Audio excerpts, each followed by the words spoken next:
We are joined by one of the greats, four-time winner, Elio Castroneves. Elio, how are you, sir? Oh, man. Say that again. The greatest? One of the greats. One of the greats. I love that.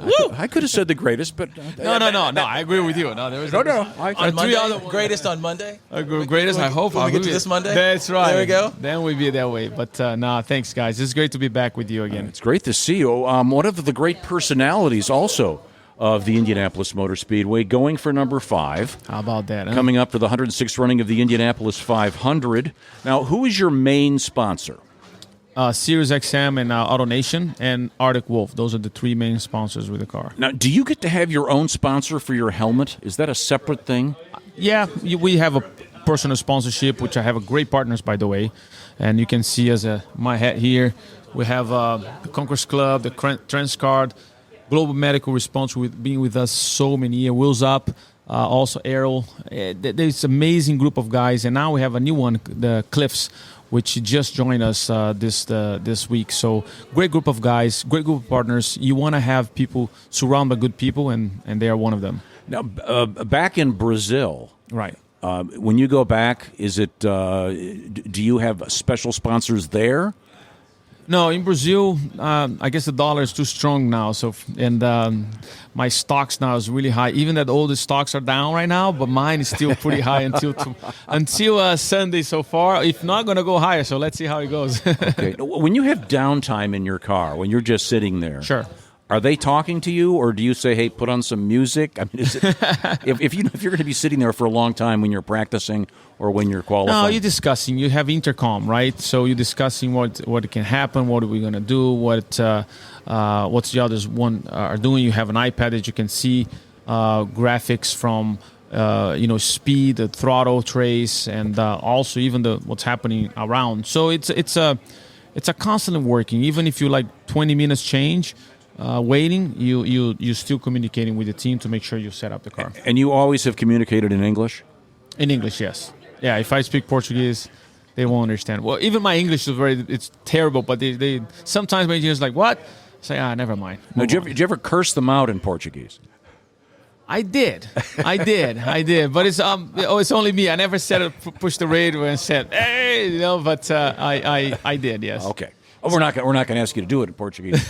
My Portuguese is very limited. Shaun is our race expert. What do you want to say? I won't take full credit for your win last year, but I did in this specific interview pick you as the winner. Man. So again, I won't take all the credit other than me and Mike Shank. That's so, right. That was good. And more Busch Light for everybody at that point. That was great. That was absolutely great. You guys are starting maybe a little bit further back this year, but it's a really jumbled start. What's the strategy? That doesn't scare me, to be honest. Starting where we're starting is not the biggest issue. The biggest issue is things outside our control. Some young guys might be, in front of us, and could be mistakes, and I just don't want to, be part of those mistakes. And that's why we got to be really careful and put ourselves in a good position, because the car is good. So that's why I'm happy. I'm okay. I'm comfortable. Sometimes I've been in situations I don't know, but right now I do know that we have a good car. You just got to make sure we'll be in the right spot. Now, prior to becoming a race car driver, when you were a kid back home, did you ever have any normal jobs? Like painting houses, cutting lawns? No, I tried to help my dad. He has sort of a construction business, and I remember receiving package. And I didn't know where to write it or sign it. I was like, this is too strong, man. I got to go back to racing. This is what I love. This is what I understand. That's too good a hair for construction. Right? Too. It was. You know what? That's no good. I know. I'm with you on that. It's almost too good of hair to wear a cap. Right? Exactly. I mean, I wear a cap for a reason. Your helmet, can't you incorporate the flow of the hair on top of the helmet? Exactly. Something? It's right now it's still the hair here. That's the good news. But I do need some work on the Just for Men. I see that you're talking about sponsorship. That would be a great plug for Just for Men sponsorship, don't you think? Yeah. Look at this guy. Now, last question. I know you're very busy. Once again, I don't have it, by the way. Just to let you know. We're talking with. It's all natural. We're talking with four-time winner, the great Elio Castroneves. Last year's. When did you know you were going to win it? And when you did you say anything, or is it bad luck? The first corner when I did and start passing people, I was like, this is really good. And then we dropped back and we're back to the lead, or back to the front pack again, and start passing again. It's like, this is not so good. This is actually great. And then all the time they're like, oh yeah, you can use more fuel. It's like, no worries. Let's wait for the right time. So it wasn't like, I know I'm going to win, right? But as soon as I saw traffic, but 2 laps to go, I was like, all right, this is my cue. I got to go. And that's when I saw, this is mine. And then do they shut up, or do they keep telling you? Are they encouraging you, or are you saying, are you No, talking? they were quiet. They knew what I was doing. And as soon as they said, like, I know what you're doing, it's like, please let me do it then. Yeah. And it was great. It was great communication. The team, as I said, did a phenomenal job. And I put myself in the right place. Have you watched the NBC coverage of the thing after the fact? I did. Not all of it, but I did a special, towards the end, because I remember very well what was happening. But I do watch the other ones to find out, now that I'm in a different position, let's see what the other cars did. Analyzing some data to understand what I need to do for the Sunday. You almost pulled a full Ricky Bobby on the front stretch, running down the front stretch, celebrating. Right? I was just like, "Don't take the fire suit off! Don't take the fire suit off!" But that was the greatest celebration, and the best part was the TV. They went silent, and and everybody felt like they were the vibe, with you. But it was pure awesome. Thank you. It was great. Again, I wasn't even planning to do anything like that. It was pure emotion.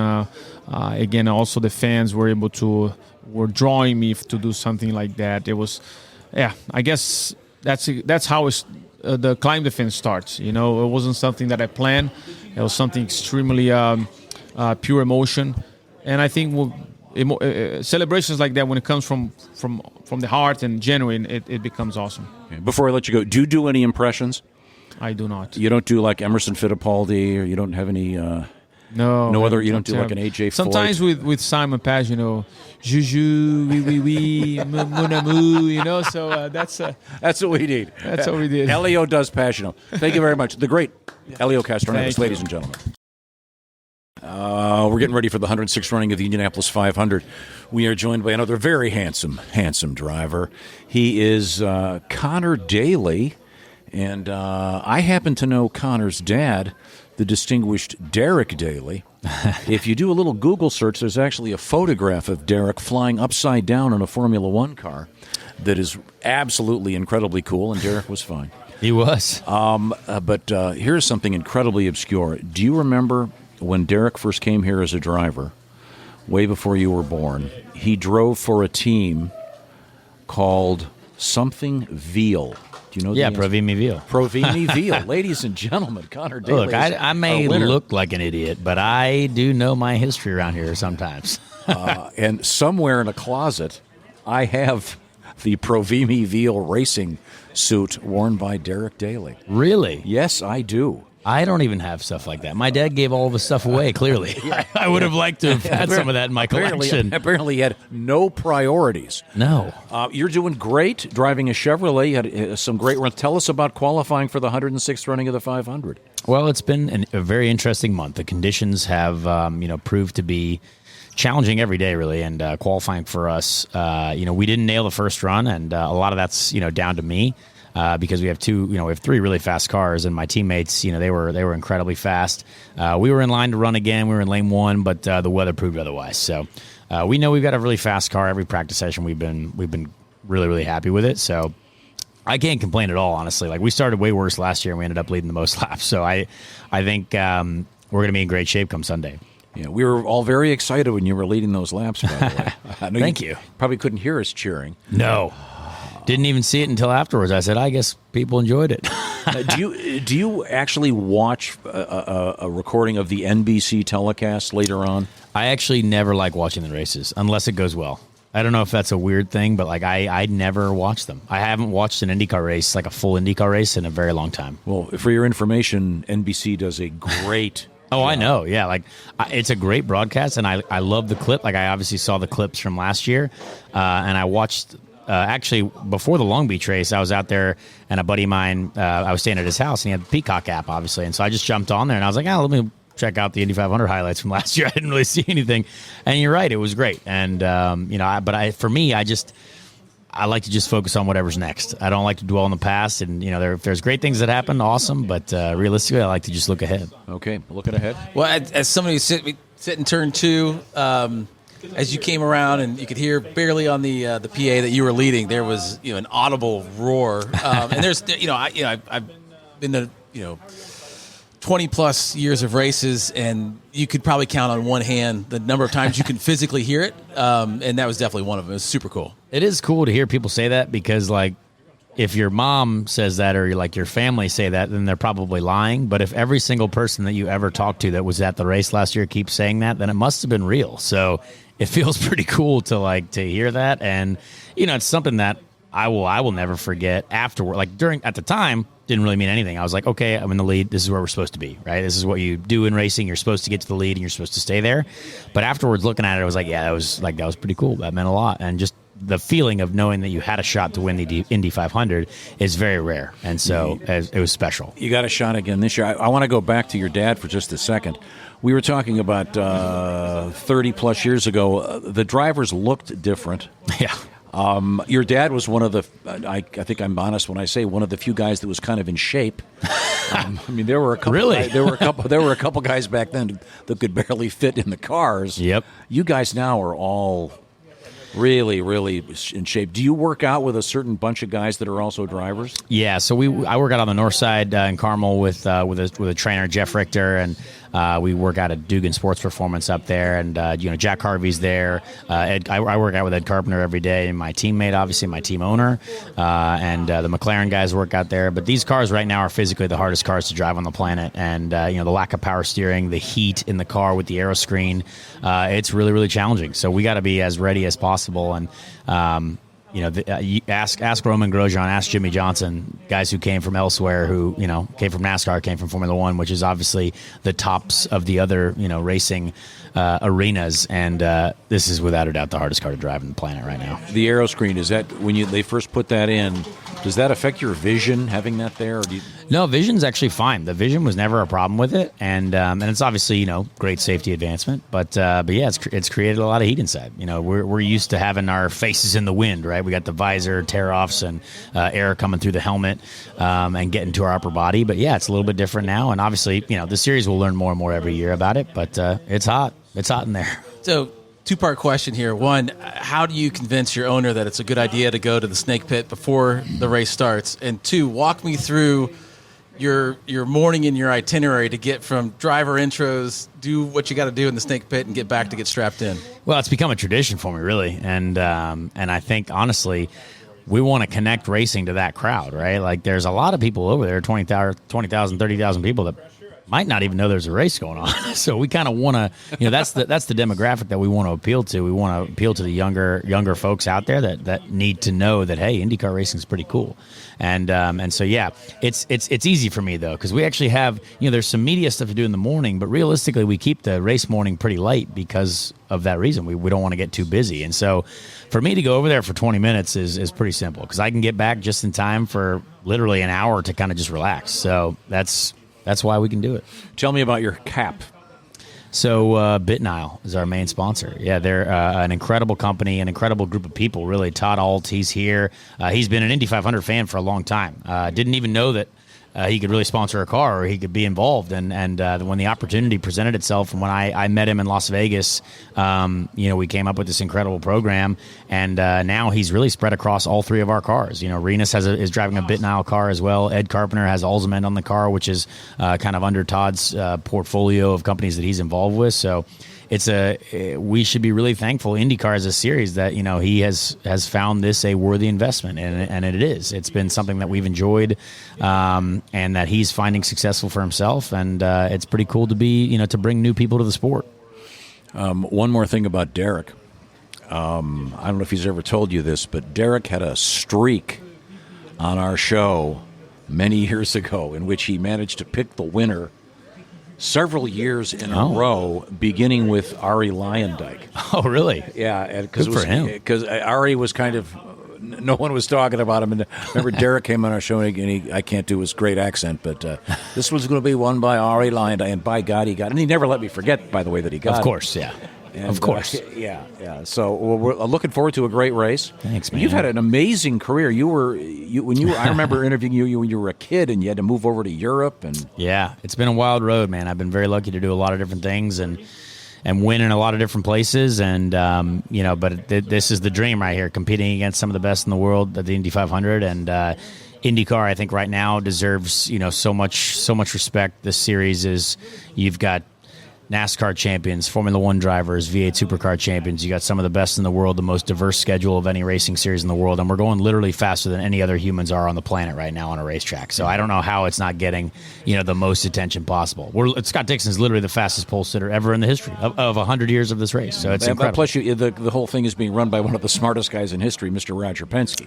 Yeah, I mean, Roger has, he loves this place. So it's great. I think there's a lot that we can still do as a group, and Penske included. But to have an incredible guy like that behind the ship, as steering the ship, as they say, is great. Okay, and this is not a commercial plug, but where's your favorite place to eat in this town? It's a great question. I lived right downtown in Indianapolis, so my top restaurant's Livery. I love Livery on College Avenue downtown. Such a great place. But if you're talking, we're going out with the boys after a nice little Saturday afternoon, maybe we're going to Coach's. We're going to the bar downtown called Coach's. We're going to the Oakmont. We're going to Union 50. We're going wherever it is, anywhere you want to go. I've been to them all. I'm an Indiana guy, so. I was just in the Oakmont. I love that. I felt old. No. It's for everyone. Do you have a goodbye question for Mr. Connor Daly? What's the strategy to get back up where the teammates are and kind of play that game together? You got all those Ganassi's at the front. We've talked to them. Sounds like they got a game plan.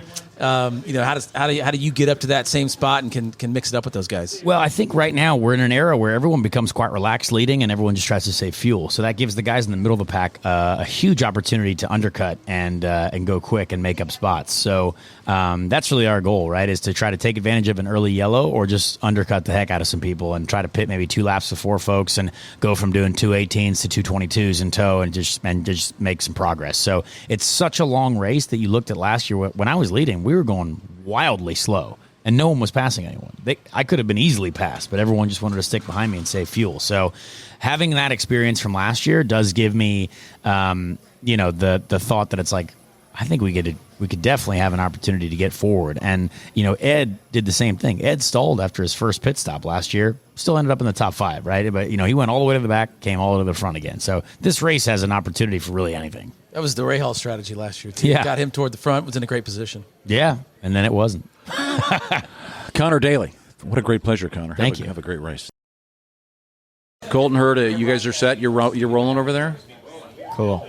Welcome back. We're getting ready for the 106th running of the Indianapolis 500. One of the distinguished drivers that will be in the grid is Mr. Colton Herta. Hey, how's it going?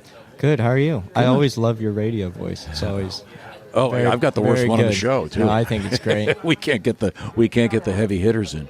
Speaking of the radio, when you're driving out there, do you like a lot of back and forth? Or do you want it to be quiet? I don't talk at all.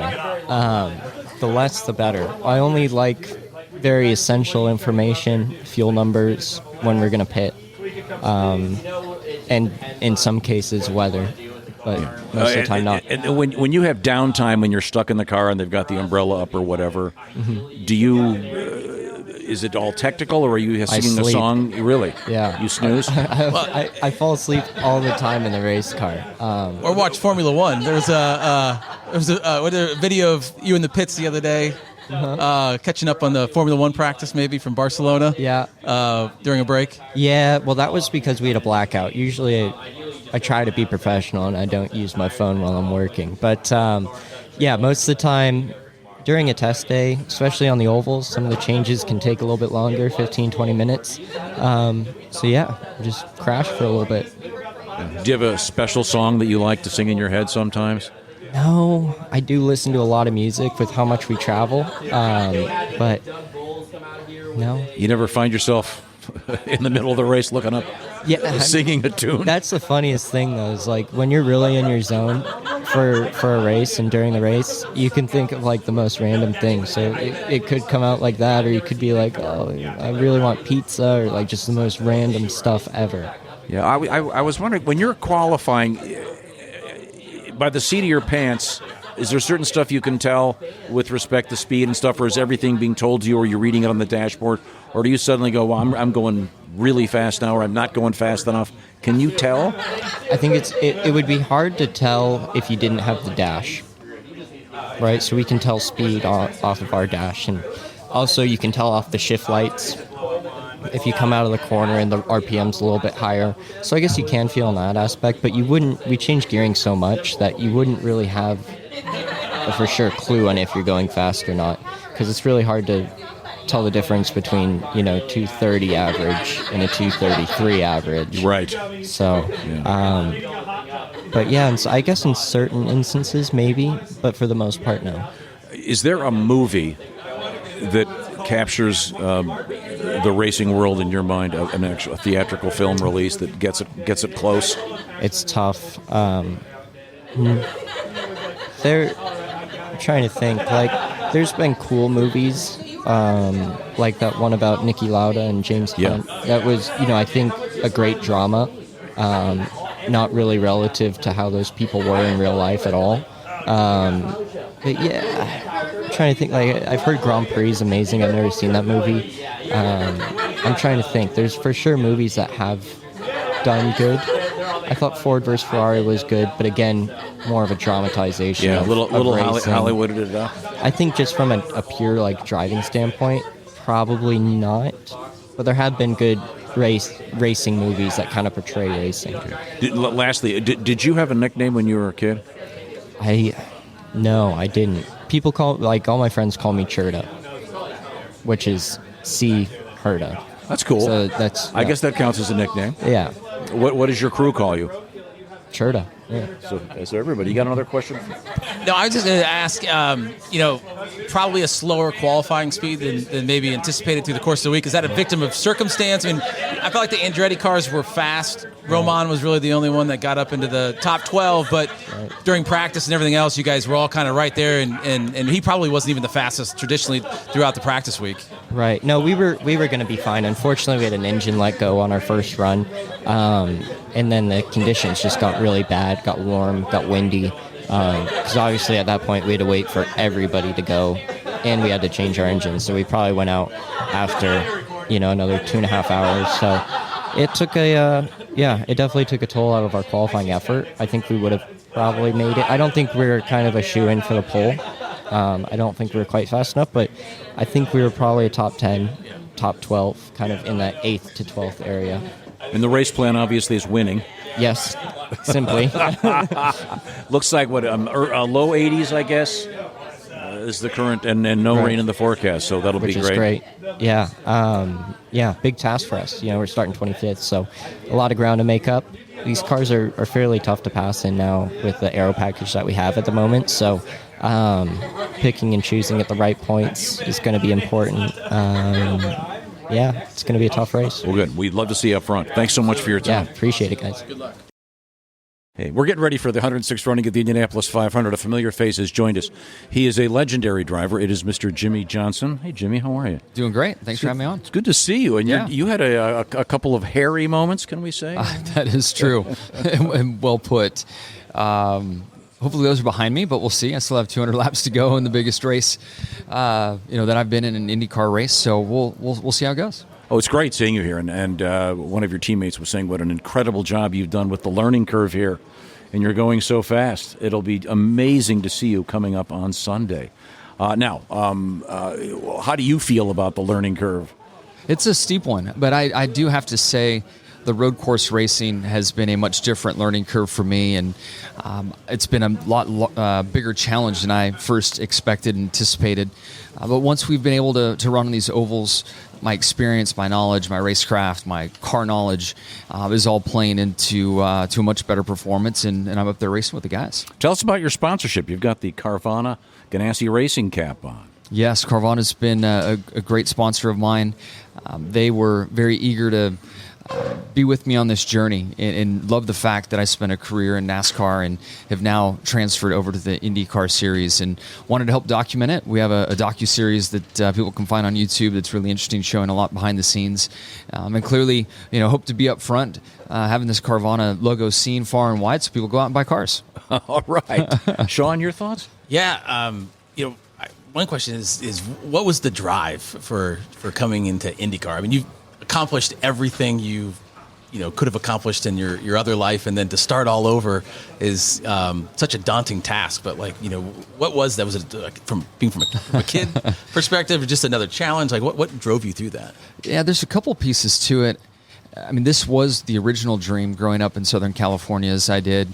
My opportunities took me to NASCAR, and obviously very thankful for those opportunities and all that took place. But I drove a Formula One car in 2018, and the experience of driving that McLaren Formula One car just blew my mind. And then Chip Ganassi was nice enough to let me drive the Indy car here at Indy on the road course, and once again, it blew my mind. So I'm like, all right, let's see if we can find a sponsor and do this. And found Carvana, ran the limited schedule last year, but attending this race last year and watching the Indianapolis 500 in person, it was just something that I really felt like I needed to do. I mean, again, it was the dream since I was a kid, but I just felt like the safety of the cars and the speed, it just wasn't, that time had passed me by. But since the aeroscreen has come onto the cars, I think these vehicles are in a far different safety bubble, or in a better place, and I'm willing to take those risks and get out there and go. What do Dale Jr. and the rest of those guys, when they talk to you, do they think you're nuts? Like what's their yeah, most like, what are you thinking? I'm like, well, clearly I'm not, but I didn't expect to be hot and heavy in a full championship run at this point in my life and career, but the experience has been so amazing, and I've had such great support from Carvana to the folks at Chip Ganassi Racing that I couldn't pass up this experience. Well, it's awesome having you. Jimmy, thank you so much for your time. Yeah, appreciate it. Good luck. See you in the winner's circle. Thank you. Is this an interview or? Well, topless. No, yeah, it'll be an interview. Okay, ready? Yeah. We're getting ready for the 106th running of the Indianapolis 500. Santino Ferrucci is our guest. And before we went on TV here, we were talking about shoes. Yeah. You guys are sneakerheads. Shaun, you and Santino got some fancy kicks, as they say. Any way, I mean, if you can't, if you have a face for radio, you might as well have good kicks, right? Now, is there an official shoe in the world of IndyCar racing? There's not. I mean, it's kind of funny this year, being car number 23. I've also had a fascination of Jordans. So I did bring quite a few of my Jordans. I'm wearing Jordan 1s right now. My friend on race day, who runs a sneaker shop in Connecticut that's actually growing pretty quick, Impossible Kicks, is bringing me a set of brand new ones that just actually got released within the last week that match my suit and car. So, and what do you have to wear for safety purposes while driving an Indy car? Not ones. Unfortunately, I think they might melt a little bit in the fire. I will wear my normal Impact or Sparco race boots come race day, but when I do driver intros, I'll have ones on in the suit. I'll be all dialed up and be comfortable. Would there be a business making turning racing shoes into like street kicks? Or the same brand? Would there be a hipness factor to that because it's so obscure? It's gone the other way. I mean, Jumpman makes race suits now. In NASCAR, the 2311 team, Jordan's a part owner. They had the elephant print on a car last 2 weeks ago. I mean, it's going that direction. It won. I mean, it won with that. Yeah, you're right. Denny's always worn Jumpman shoes in his NASCAR. He's always had custom Jumpman, Jordans for his own purpose. They have not hit the market for other drivers, even though I've asked him multiple times if I can get a set made for myself. You got the NASCAR connection now. I know. And I know Denny, and I was just like, come on, man, like, help me out here. Like, I love Jordans. I don't have nearly as many. He has, like, every pair that's ever been released. So Well, that's crazy. Would it Yeah. be because remember the days you're watching TV and the driver they keep putting the different hats on? Would it be hilarious if there's a guy cut down? We got to get his shoes. They keep changing shoes so they can show his feet. I can see that. So as you can see, this is going to be the dumbest interview you've ever done. Santino, we of course always associate that name with The Godfather. You ever seen the movie The Godfather? I have. I've seen Godfather 1. Okay. You might want to watch 2. It's very good. I know, just 4 hours long, man. Yeah. What do you do in your spare time? Watch Netflix, read, work on cars, play with my dogs. What kind of dogs do you have? I got a Great Dane and a Yellow Lab. All right. So I got a dog that's bigger than me, and then you put them together, it's 2 of me. All right. What are your dogs' names? Kodak and Cleo. Kodak is a great name for a dog. Yeah, so he's my lab. So Kodak like the camera, even though a lot of people associate it with the rapper, he'd be Kodak White because he's a yellow lab. He's cute, though. He's real cute. And then Cleo like Cleopatra, and she's a really big black Great Dane with a little white marking in her chest. All right. Yeah, she's awesome. Again, this interview, you haven't mentioned the fact that Santino is going to be driving extremely fast coming up on Sunday, but let's have more fun before we get there. Are you a tattoo guy? Do you have any tattoos? I do. I got a half sleeve. Which arm? So it is on my right arm. Okay. So okay. And it's is it something private or something? No, just all mechanical stuff. I mean, I've grown up working on cars, go-karts. It's all mechanical, stopwatch. Got my favorite lucky numbers in there. I also have a Superman. So I grew up loving Superman. I have a Superman helmet this year that I'm rocking. Oh, cool. So, yeah, a little bit of homage to that. So we'll see. Hopefully it brings me good luck. All right. Well, tell us about the 106th running of the Indy 500. You're actually in it? How cool is that? I know. Let's actually get to the racing part and out of the lifestyle. It's been great. I mean, this is probably one of the better cars I've had come in here in the last couple of years. This is my best starting position, starting 15th, so outside row 5. Hopefully I won't have to pass too many cars, obviously, to get up into the top step there. But, no, I feel really good about it. I mean, this year has been really up and down, especially with the weather. Car's been great, though. I mean, the teams work so hard. Dry Reinbold, Indiana home team, local sponsors for the most part. I guess Palermo's Screaming Sicilian. Going back to the Godfather reference there. Very good. Very good. So, yeah, no, it's been fantastic. Well, great. Well, it's great to have you here.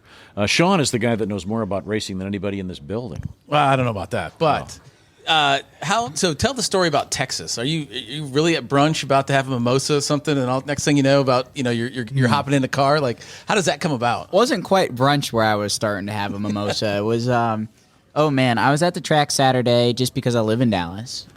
Just came to hang out, say hi, old friends, couple of drivers, couple of team owners. Obviously trying to get back in the car full time next year, and I plan to sit at home on my couch and watch this race because it's hot, and that race can be boring, or it can be exciting. It goes one or either way. And I'm at dinner, just ordered my first drink, with my buddy, ordered my dinner. About 2 sips in, I get a call from the team manager over at Ray Hall, and I was looking at it, I was like, well, this could be interesting. Like, I have no idea what the heck they're calling me for. Answer is like, yeah, do you think you can show up at the track tomorrow, like 8:30 potentially? I mean, our driver got injured today, and we think they're going to clear him, but we're not sure. But we just want to be sure that we have a backup. So they flew my seat in overnight. Didn't get to the track until the cars were on the grid. Wow. Yeah, so I showed up about 8 o'clock, just looking over some stuff, and about 9:30 they were like, okay, you're going to run the race. Race goes green at 11. So, yeah. Did you have that drink? No, I didn't finish that drink. Okay. I just Worked your way to the front. just want to clarify. Yeah, I started drinking. After that, I started drinking a ton of water because, it also takes a couple days to prepare to run a race that hot. Because you got to really fill yourself up with water and bloat yourself a little bit to make sure that when you're in the heat that you don't, starve your body. So all of a sudden, I'm over here pounding water, pounding liquid IVs, not quite energy drinks, but in the morning, some caffeinated stuff, just trying to get as hydrated and heavy as I can. And, turns out we ran the race, started dead last. I ran 6 laps of practice, not in my seat, in Devlin's seat, actually, another driver. So I was just hanging on for dear life for 6 laps, and I had enough of this. Feel good in the car. Brought it in. They fueled it back up, brought it through tech, put my seat in as we were coming to put the cars on the grid, and got in and went. It's awesome. Wow. Never met the spotter, never done any of that stuff before. Just, hey, let's go. Santino Ferrucci is our guest. He'll be running the 106th running of the Indianapolis 500. Did you have a nickname when you were in high school? I did not. I've always been called Santino. When I was over in Europe and living in Italy, they were calling me Santi because that's kind of the origination of my name, Santo. But no, I've always gone by my full first name. Santino, beautiful name. Thank you. And good luck with your shoe collection. Is there something that you're coveting right now? Is there some very special shoe thing out there? If you were to win the Indianapolis 500, would you treat yourself to... There is. Can you say? Yeah, there's a pair of shoes that I definitely buy for myself. I won the 500. I think I know. You know exactly what shoes I'm guessing of. the Dior's. 100%. No, not the Dior's. Not the Dior's. So they are the Dornbachers. Oh. Jordan Retro 4 Dornbachers. They're the most limited released Jordan 4 because they had a Superman flag on the tongue of the shoe. The Dornbacher sounds like a car that they ran here in 1957. I don't even know. A.J. Foyt in the Dornbacher. He hits wall. I don't even know if I'm pronouncing it right. They're just called Jordan 4 DVs. Awesome. The Dior's would be nice, too. I saw Denny repping those. Yeah, the Dior's set you back about $18,000 for the high tops and $12,000 probably for the lows. Wow. Hey, win the 500. Does that matter? Get a pair of each, man. Right. At this point, it'd be good to go. Okay. Well, Santino, what a great pleasure. Thank you so much for your time. Yeah, thank you. Best of luck out there. Have a great race, man. Yeah, we will, hopefully. All right. Thank you. Welcome back. We're getting ready for the 106th running of the Indianapolis 500. The guy that's going to be out front happens to be right here. He is a legend worldwide, officially a New Zealander, a Kiwi. His name is Scott Dixon. Hey, Scott. It's great seeing you. Thanks for having me. It's great to be here and looking forward to the race. My most obscure Scott Dixon story is I was at a concert a few years back, and I noticed that Scott was a couple seats in front of me, and the guy in back of me, my son, is from New Zealand. He was a camp counselor, and he goes, "Is that Scott Dixon?" Yeah. And he goes, "Oh, my God, we're from the same town in New Zealand." Yeah. So I believe it was a Dave Matthews Band show. It was, yeah. Mr. Dixon was kind enough to shake hands. I can't believe I had better seats than you. That's pretty bad, you know. That's why you're in the front of the 500. You're doing great. I mean, God, way up front and a little bit hairy, was it, that run? Actually, the Fast 12 was probably the worst one. I was glad to get out of that car, and then I asked them to kindly make it nicer to drive for the Fast 6, and they did, actually. The Fast 6 might have been the easiest 4 laps I had of the day, which was tremendous, and to have the fastest ever pole speed was pretty tremendous. So it was a good climax. I think the format worked well, and to capture the pole was huge, man, for the team. I would say, like, when they first announced it, as someone who's has been to every race since I was 15 years old, and a huge fan of not just the 500 but the series in general. They announced it, that feels forced a little bit, but we came out here, watched it, and I thought it was a tremendous show. The time frame was perfect. I think the speeds really helped, but I thought it was a great format. Yeah, it was. But I think for some of us coming in was the lulls, right? You had the practice for I think it was between 12 and 2, and then you had nothing from 2 to 4, and I was like, there's nothing else on track, and then you had a bit of a 30-minute lull between the 12 and the 6. But I think that kind of amped it up, maybe. It kind of pent up a bit of tension, and the crowd, like, even, from sitting in the car, hearing some of the people run, you could see that they were pumped. The pace lap between, and there had been some discussion about, you going, because didn't you go 12th? You were first or second? Yeah, third on the first. So you had a little bit of a break, which might have helped cool the engine a little bit. But the pace laps were actually kind of cool. My girls, it's hard to see when they're going. You're going down so fast. Yeah. They loved when the cars came by at pace speed and could see all the cars and then pick out a favorite. So an unintended consequence. I thought that was really cool, and the format worked that. Yeah, I think they've struggled to know what to call that, because the cars do get extremely hot, and trying to get rid of some of that that energy. But I think they did call it a crowd salute or something, or a crowd parade, which that's cool to actually hear that it was nice for people to see the cars. And they're a little hotter now that you've got the sort of aero screen and.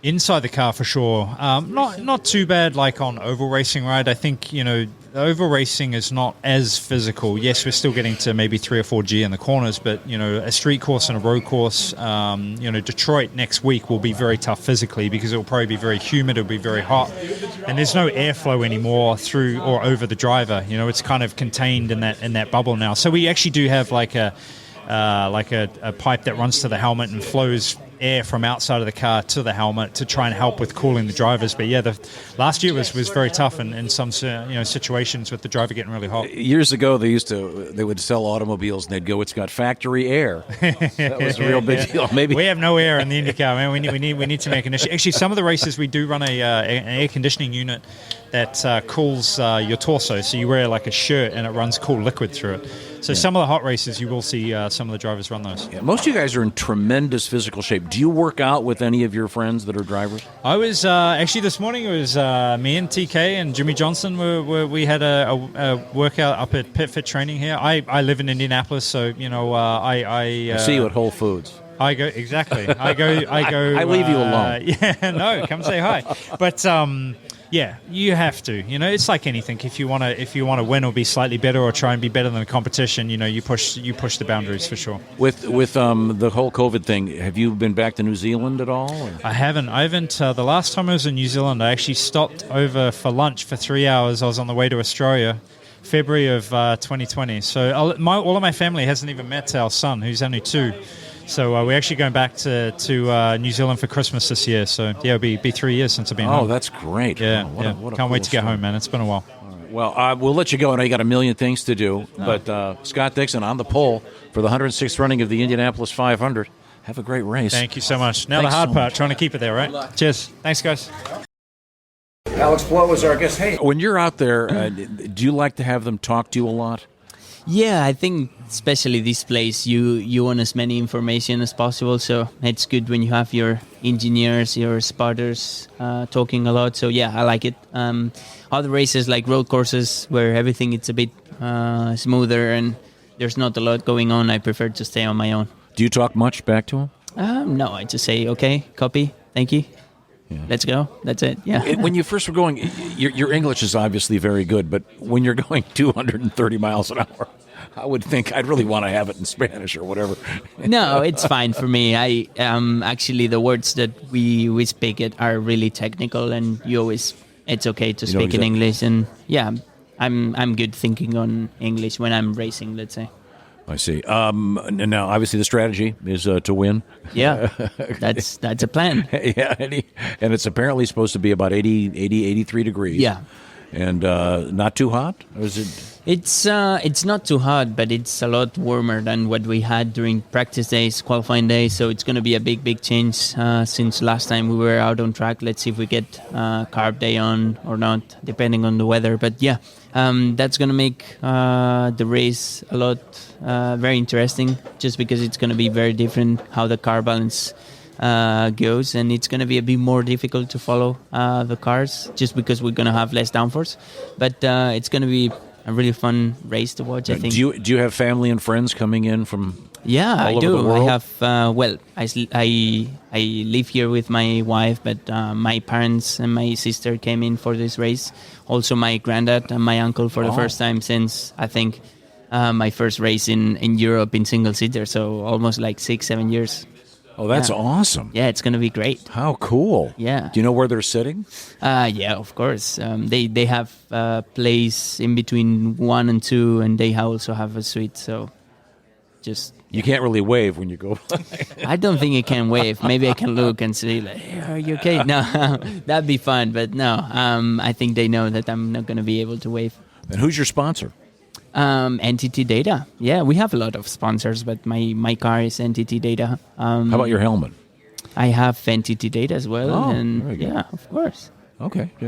Just asking. Full house, yeah. All right. And you guys are all in such good shape now. Yeah. You got a big workout guy? I mean, do you? Yeah, every morning. I did this morning. Okay, well, good for you. Good for you. So a lot of was made last year with the battle with Elio. You know, that there was experience that kind of came into play, and maybe that was some of the deciding factor. But how much? I mean, is it circumstances of who passes who and how quickly you can get by him? I mean, how much of that was just sort of where he was at and when he overtook, as opposed to him having more knowledge about this place than maybe someone who's only been there twice? I think that's the thing, that he knew when to overtake, when to not, because of experience. I didn't know. That was the different factor.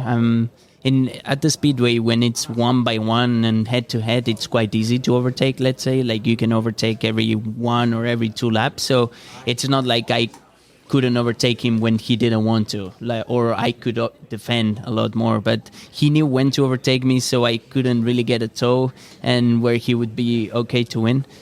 So yeah, he played it really well. Would you have done anything differently? If knowing what you know now after a couple of races? I could have done, obviously I could have passed him 1 lap earlier or 1 lap after. But I think he would still come up with another hidden card or hidden thing that he would do. But yeah, I would change something, obviously. Knowing the result, it's super easy to say, oh yeah, I would just change this and hopefully we could win that race. Well, on this program last year, I picked Elio. This is my pick this year. All right. So I said it out loud last year. It was on tape. Thank you. This is my pick this year, right here. Thank you. All right, Alex. It was great seeing you. Thank you so much for Thank taking you, the guys. time. All right, we're getting ready for the 106th running of the Indianapolis 500. That's Shaun. I'm Tom. This is Christian Lundgaard. Hey, Christian, how are you? I'm good. How are you? Good. You getting pretty psyched about running this race coming up on Sunday? Yes, absolutely. It's my first, and I'm proud to be the first Dane to ever do it. Well, that's interesting. It is, yeah. Yeah, your English seems to be really good. Yes, I lived in the UK last year, so I picked up some stuff. Yeah. Do you like American English better than English English?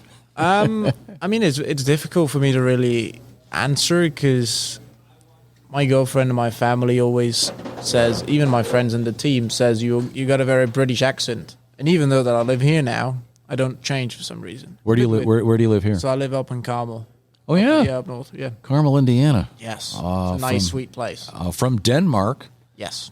So you are a Dane. Yes. And this has to be pretty cool. How did you know about the Indianapolis 500 as a kid? Was it something you guys would watch on TV? I didn't really watch the 500 until the last couple of years because obviously I was growing up in the sort of ranks of Monaco, right? Same weekend, we didn't really... Well, we knew that there was a race in America, but it wasn't really as big as what we were thinking at that point because I've grown up in the culture of Formula One, raced throughout the ladder, was with a Formula One team for 5 years.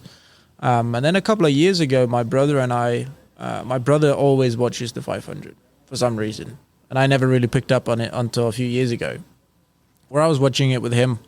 And then I watched all Indycar races last year. Prior to the call, I had to go do a test, which I thought was a bit of a coincidence. And then, 2 months later after a call, I did the Indy GP here. Yeah. And now I'm here. Yeah. Full time. Is it at all scary going around this track for the first couple times when you're... Ovals are scary for us that hasn't grown up in that environment. I think, kind of just getting used to the way you feel the car is so different. Because you're just you don't really know where you've got the car. And it's just such a different way of feeling the car because I'm used to street circuits, road circuits, where everything's moving around, where you feel the car all the time. Where here, you just want it as stuck as you can to a certain point. But you don't really want it to move. And it's all sort of, in your conscience that you don't want the car to do anything unfriendly. Right. And as a rookie, that's very difficult to come in and be quick because you don't really know what to ask from the car. You don't know what you need and what you want because you've never really had any experience with it. But I got to do the Texas race earlier this season, which I was very happy to have had that experience before going to Indy. We weren't as quick on quali pace as we wanted to be either here or in Texas, but we know our race car is a lot better. So. Yeah. Did you know who David Letterman was prior to... Yes and no. I didn't. I knew him by name. Couldn't really put a face on him, which is a bit weird. Yeah. But after I've got to meet him and got to understand the whole culture of the team, how everything came together, it all makes more sense. I mean, it's good to have people like David and Mike and Bobby here, to support us.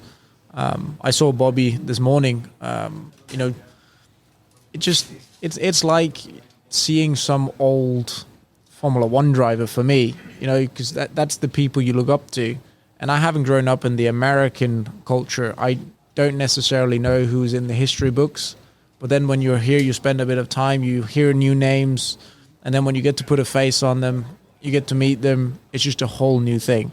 Yeah, Bobby Rahal's sculpture is on the Borg Warner Trophy. That's his face there. He won it. Exactly. Many years ago. In 1986. I only know that because, I knew it before, but I can only remember it because I just spoke to Graham about it. But, he, like you said, he won the Indy 500, and that's what he's known for, not for the championships he's won. That just shows how much this specific race means. And imagine showing up as the first Dane to ever race and then win it in your first shot. That would be pretty amazing, right? That'd be very cool. Yeah, let's do that. Your brother will be very happy watching. Is he watching from here, or is he... So he flew back home on Monday after the GP here. So he was with me for just over a month and a half. He came for Long Beach, stayed for Barber and the GP, and then he flew back home. I'm sure he'll be watching, wishing you the best. He definitely will, yes. Is the race on live? Denmark? Yes. Yeah. So I probably won't really have time to do it here because I'm now competing in the 500. But what we used to do, for me especially the last couple of years, I raced in Monaco last year. But what we would do is we would watch the F1 Grand Prix and then basically just switch channel as it was done, and then the race would literally start here. So you just watch the champagne spray and then switch channel and then green. And so you were with Alfa Romeo, is that right? I know Alpine. I'm sorry. So when I joined the team in 2017 with Renault, and then last year they changed to Alpine. What's the time difference? 6 hours? Yes. Okay, so when does the race start? More or less 12:30. Yeah. Okay. Right. So Yeah, it's this race is 12:45 green. Green. Yeah. 12:45 green. it's a nice evening in Denmark. Exactly. Okay. What a day in motorsport. Kidding. Yeah, that's cool. Monaco Grand Prix straight into the Indy 500. So what was the connection? I know you kind of glossed over the, you had a connection to the Indycar to get the test and all that, but what was it with Rahal, Letterman, Lanigan that, I guess, what was the connection there that got you to that specific team? So I had a call from my boss at that time from Alpine, the managing director for the academy. And he called me and asked if I would be interested in doing an IndyCar test. At that point, I was in the middle of Formula 2. I think it was straight after Monaco, actually. I think it must have been straight after Monaco. And I think the call I had must have been straight after, the Monaco and Indy 500. So it must have been in a couple of weeks' time, just a year ago. And then I was like, yeah, you know what? Why not? Let's. It's a new car. I want to drive a new car. I want to get experience and have fun with it. And then I remember I had a meeting with him together with Piers. And then a few weeks later, I was over here driving around Barber. Well, we certainly wish you the best. When you go to sleep here in the States, do you dream in English or in Danish? So it's a funny question because I had a conversation with my girlfriend about this yesterday because obviously she is Danish. So when she comes over here, she's very worried that no one will understand her because English isn't her first language.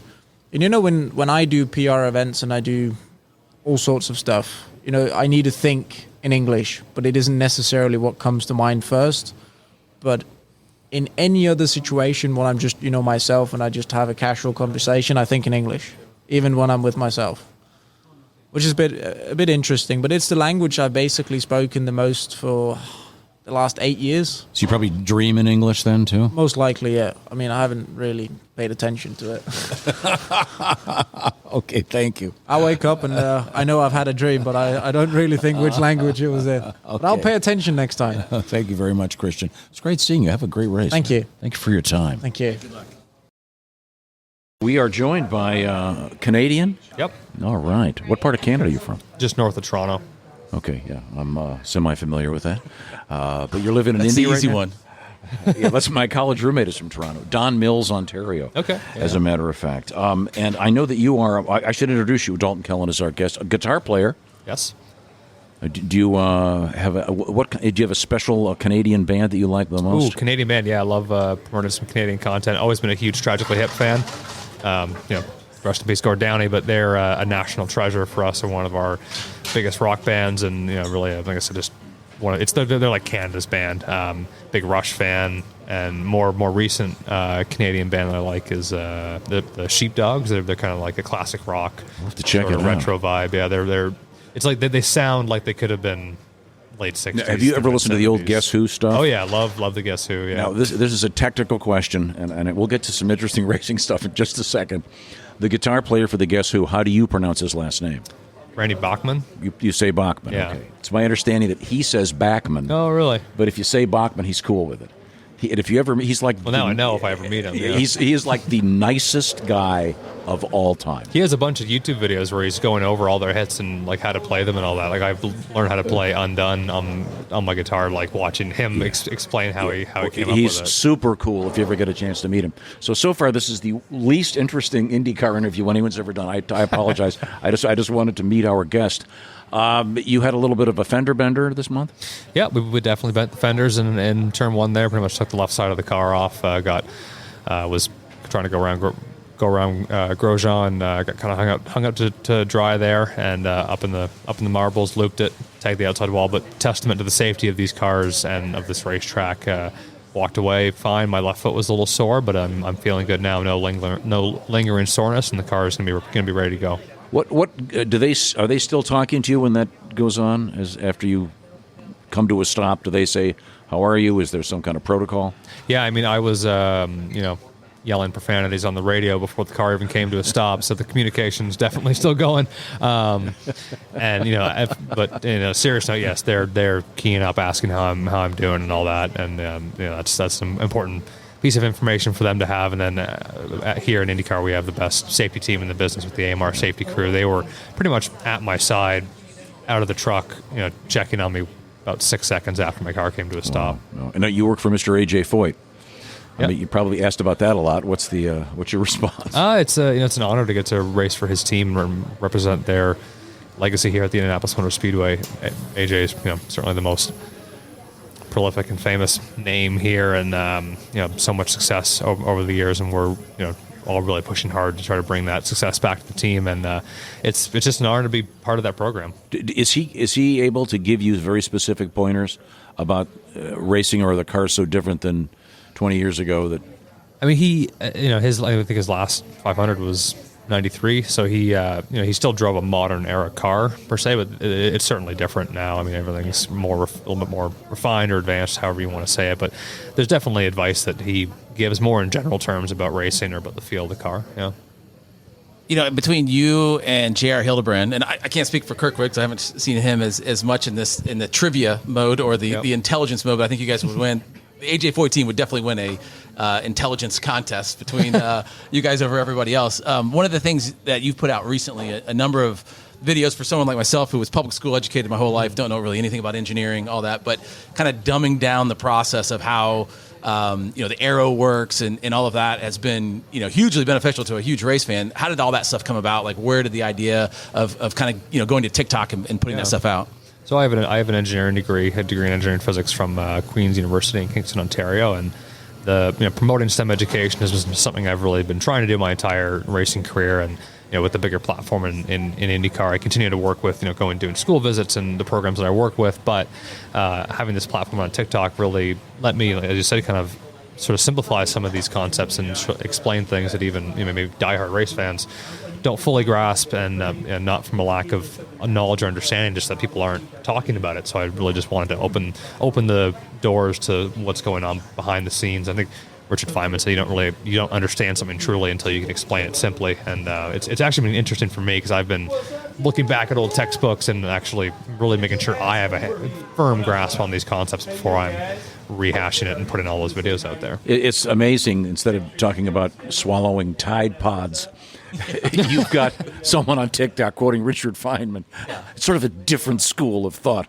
We're speaking with Dalton Kellett. He is a distinguished IndyCar driver working for Mr. A.J. Foyt. I know he's got a lot to do. Let's give him one more question. Let him get out of here. How many followers have you gained after the Formula One fastest car comments? Those have been awesome, and the banter with that, That was funny, has been really good. Yeah, and you know what? That was one of those videos where like obviously it was a little tongue in cheek. Like no one's arguing that an F1 car on a road course that they're designed for would be slower than IndyCar. Like we know they would lap a track faster, but we still hit higher top speeds here at the Indianapolis Motor Speedway, and our minimum corner speeds are faster than any minimum corner speed in Formula One. So that's nothing to scoff at. But it was funny just to kind of stir the pot a little bit and see people get a bit out of sorts over that one. Yeah, I loved it. It was a great job. I think I gained like 2,000 followers easily, from that, so I guess it worked. Yeah, absolutely. Now that we've established your Mensa credentials, I thought I would dumb down the interview by asking, do you do any impressions of anyone,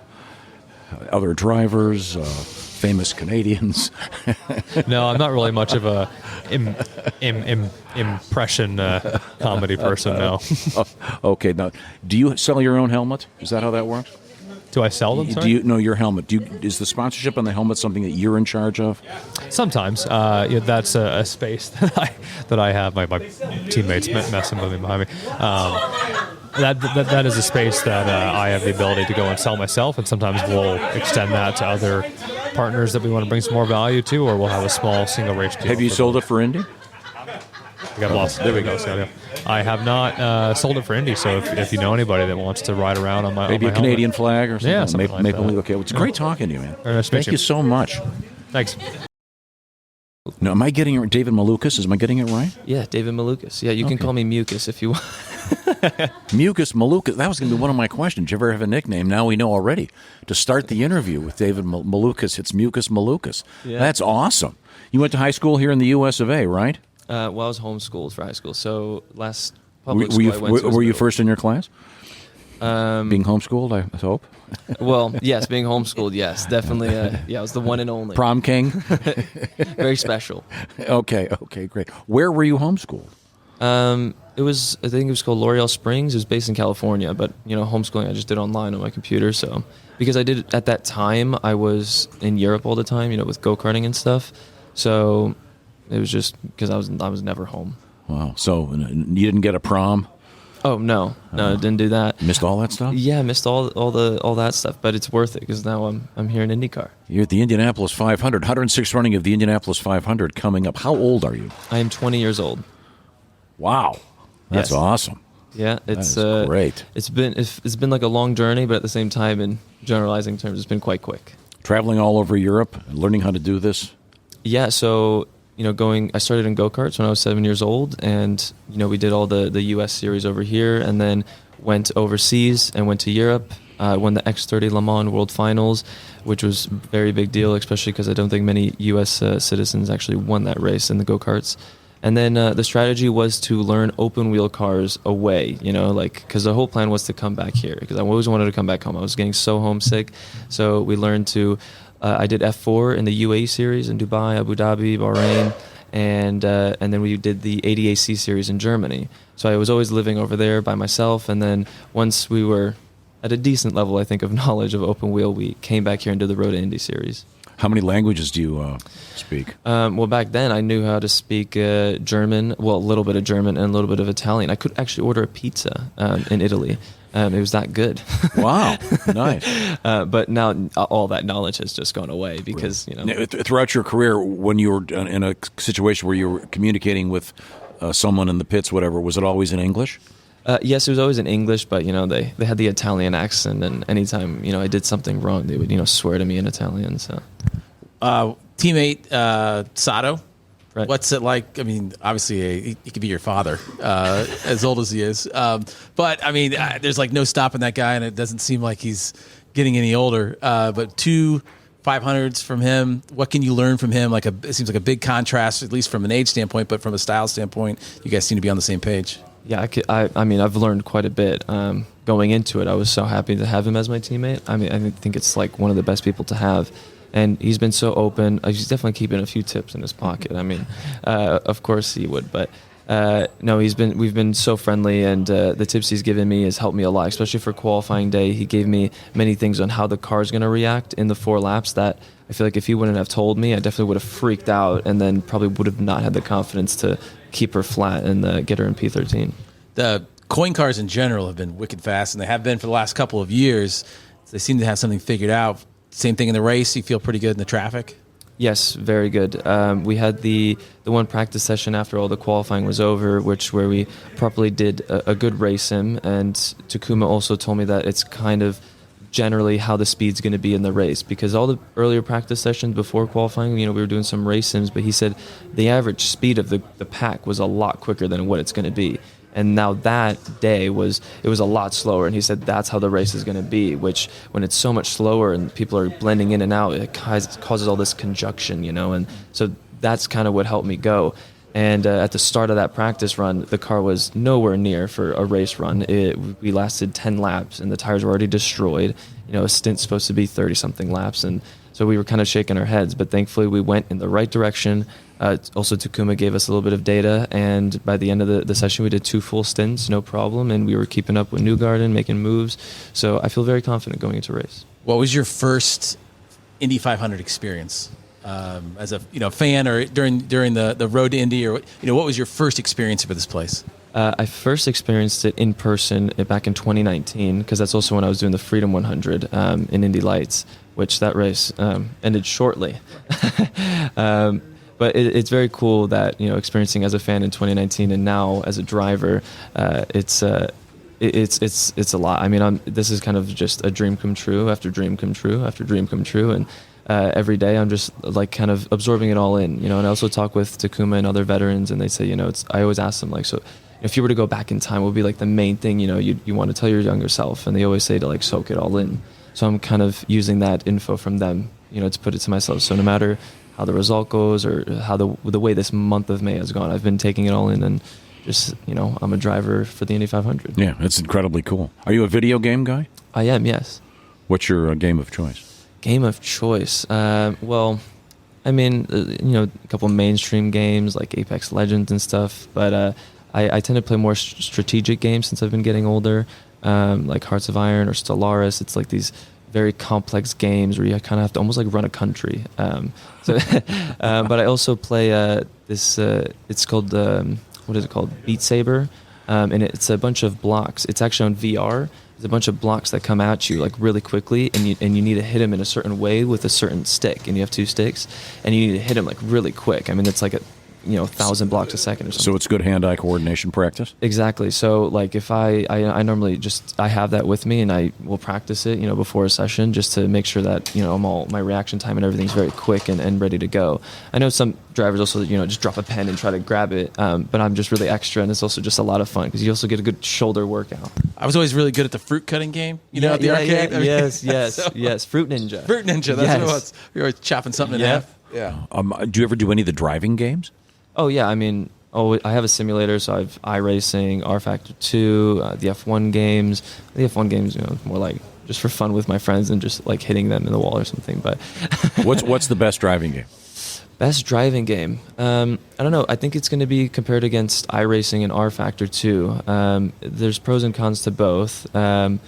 But, I thought the Indycar simulator that they had for, the pre-race before the season started that we all did in R Factor was actually very impressive. But I'm just going to say that the new Indycar game is going to be the best one. Very good. Very good. Well, I feel like we know you. Can we call you Mucus? Yeah, sure. That can be special to us. What is the old joke? Someone around here may know it. There was an old joke. It's what's green and shoots a rifle? And wasn't it Mucus McCain? Wasn't that it? From the old... That might be before my time. Yeah, I think it's before mine. Well, see if anyone knows the Mucus McCain joke. Hey, David, great talking to you, man. Thank you. Have a great race. Thank you for having me. Thank you. Welcome back. We are getting ready for the 106th running of the Indianapolis 500. Devlin DeFrancesco is our guest. It's good to see you, another Canadian, in the hunt for a victory lane at the Indianapolis Motor Speedway. How you feeling? I'm super excited to get going, ready to get on with race day and, carb day coming tomorrow. Hopefully the weather stays stays clear. A couple more things to try, I'd say, regarding us in traffic, but overall, I think we look pretty good. Our number 29 Power Tap Andretti Steinbrenner Honda is fairly decent in traffic now. A lot of work's gone on this month to getting us into a happy place in traffic, and I'm just looking forward to getting going. Yeah, Indianapolis Motor Speedway had to be a dream when you were a kid. Very much so. It's something I've looked forward to since I was a very small boy. It's finally here. Race day is finally here. I think we got a good race car, and we have an amazing crew around us on the 29 crew. Great guys. All the mechanics are amazing. We've had the best pit stops, I'd say, all year of all of our Andretti crew, of all their teammates. So I think we're gonna surprise a few people come race day. All right. Being here as a racer, so Indy Lights and all that, was that your first experience of the 500, or did you ever come as a kid as a fan? My first 500 first experience here in person was in 2019 while I was still competing in Formula 3. And I met, Sean Jones originally, who has a very big hand in Steinbrenner management with George Steinbrenner. And, they helped me link up with Andretti, and it started the whole relationship, and it's what started this whole deal. So that was my first experience, and hugely Which other drivers do you hang with, if any? Callum Ilott, I've hung with Callum Ilott quite a lot, knowing him from Europe quite a bit, hang out with Hinch, Another Canadian. Another Canadian, of course. Just looking forward, just amazing guys, around the paddock. Callum is someone I've grown up with since I was fairly small, so I know him quite well, and been able to hang out with him quite a bit. Do you speak any foreign languages? I speak Italian, yes. That comes in. I grew up there, so I grew up there while I was in Europe karting as I was a kid when I was very small. So I grew up there, spent a lot of years there, and ended up. When you're in the car during the race, do you like a lot of chat? Do you like him talking to you a lot, or do you like it quiet? I like to get information, where I need to improve sectors. If they see something in the data that I'm doing with my hands or feet that I need to change. So I like to be spoken to quite a bit on things that maybe I can work on and improve, and where I'm strong and where I'm not so strong. So Kiboa, right? Did I pronounce it? I've owned several of their sunglasses, and I had introduced through when Fernando was here, and I believe he's part of that company, right? Yes. How does that relationship happen, and how does that become one of your sponsors? So that whole deal came around through my someone I work with named Anton Stepinovic, my manager on the technical side, who was a Formula One engineer for a very, very long time. Has a very good relationship with Fernando, and linked up with Fernando, and we became quite close, and we talk quite often. So that's how we got linked up together, and opening stores in the U.S. for. Hats, sunglasses, apparel, and not only does Kamoa make that, but we also now make electric scooters and bikes and things like that. Will you throw a pair of shades on in victory lane and pour milk all over yourself? Of course. What was your milk choice? It was whole milk with Nesquik powder. There you chocolate go. Nesquik powder. Oh, I say strawberry or chocolate? You went chocolate? Chocolate, man. Now, do you... I got a sweet tooth. Race morning, food routine, if any. There's actually a new diet I've actually ended up starting to follow with, celery juice and spinach and things like that. But, race day morning, I'm going to need some peanut butter on toast. That's my main. Then a lot of water. Go-to. Do you do coffee and water? Or? I do an espresso and then some water. Some water? Because the other guys tell me they just drown themselves. No, I drink in the morning. I drink a little bit, but leading up to the race, I tend to drink a lot to hydrate myself. Okay, cool. Well, have a great race, man. It's so nice of you to take the time to talk to us. Super excited. Thank you. Can you say ciao in Italian? Ciao tutti, grazie per tutto. See? This guy's got class. Definitely Di Francesco. It was so nice talking to you. We're at Indianapolis Motor Speedway getting ready for the 106th running of the Indy 500, and we are joined by driver, Mr. Ed Carpenter. Ed, it's great to see you. Good to see you, as always. And as the guy that owns the car and drives the car and has to boss somebody else around, which hat are you wearing now? Are you in the pure driver mode now? Yeah, 100%. I don't do much owning. Another driver texted me the other day asking to have a conversation with one of his partners for next year, and I said, "We'll talk in June, man." I'm 100% committed to being ready to drive the car and win this race. So I pretty well shut everything off. Is there just a little tiny piece of you when you crash, or one of your guys crashes, and you go, "Oh, That's going to cost me. No, I actually think about it more just from the logistics standpoint of, how it affects the flow moving forward for the guys and the workload. Tearing up stuff it comes with the territory, and I think especially with me still driving, I still crash cars. I crashed one at Gateway last year, so it's part of the job. It's going to happen. We plan for it, but it's more how it affects the workflow. But you're focused right now totally on driving. 100%. That's great. And you've done very well here. Could this be your year? I feel good. I hope so. I come into most Mays feeling like I can win, and this is a year where I feel really strongly that we have the cars and the package underneath us to go out and have a really good shot at it. And that's all you can ask for at the end of the day, is to be where you need to be in that final 30 laps to make a push. So, we're going to do our best to be in the front for that final 30 lap stint. Okay, Shaun is our racing expert. Shaun, where the speeds jumped dramatically this year, was that expected? Like, where it seemed like not that caught people by surprise, but to go 230s to whatever, then all of a sudden 234s were being thrown out. It was pretty exciting. Yeah, I mean, there's always so many factors, especially with weather, that play into that. And the conditions on Sunday were quite nice. The track temps were lower, the air was cooler, so we're making good downforce. And we always get better. That we've been running this package and configuration for a while, but it doesn't mean that we stop developing or that the engine manufacturers stop developing. So they're always squeezing out just a little more, a little more, a little more. So, I was expecting 234s. I had told the group from Butler University that was out here before we even got on track that I thought the pole would take a 234. So, we have a lot of information that the outside world doesn't from a simulation standpoint and everything. So it was about where I thought it would be. Can you tell the difference? I mean, without looking, to me, at 210, I'd be crying. It's funny, like from 215 to 220, it doesn't feel all that different. But then when you start getting, 228 to 230 to 232, those smaller jumps feel much larger, just because we're covering ground. It changes the timing of how you drive the car and everything else. But it does feel fast. But that's what we want as IndyCar drivers. Is there a place when you're doing qualifying and there's no one else on the track? Is there a place on the track where it's hairiest, if you will, when you're going at speed?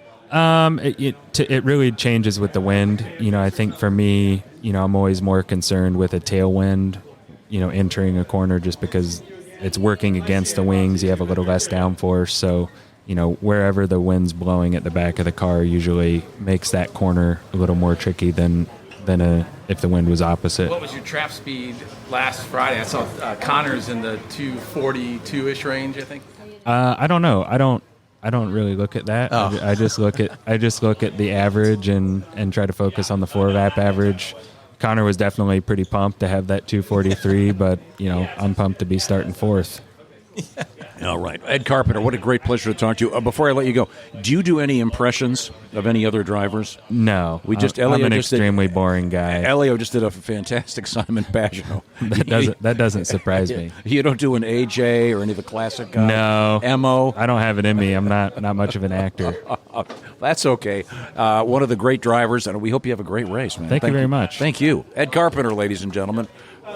Jerry Hildebrand is our guest as we get ready for the 106th running of the Indianapolis 500. And another guy driving for Mr. A.J. Foyt. Yes, sir. How's that going?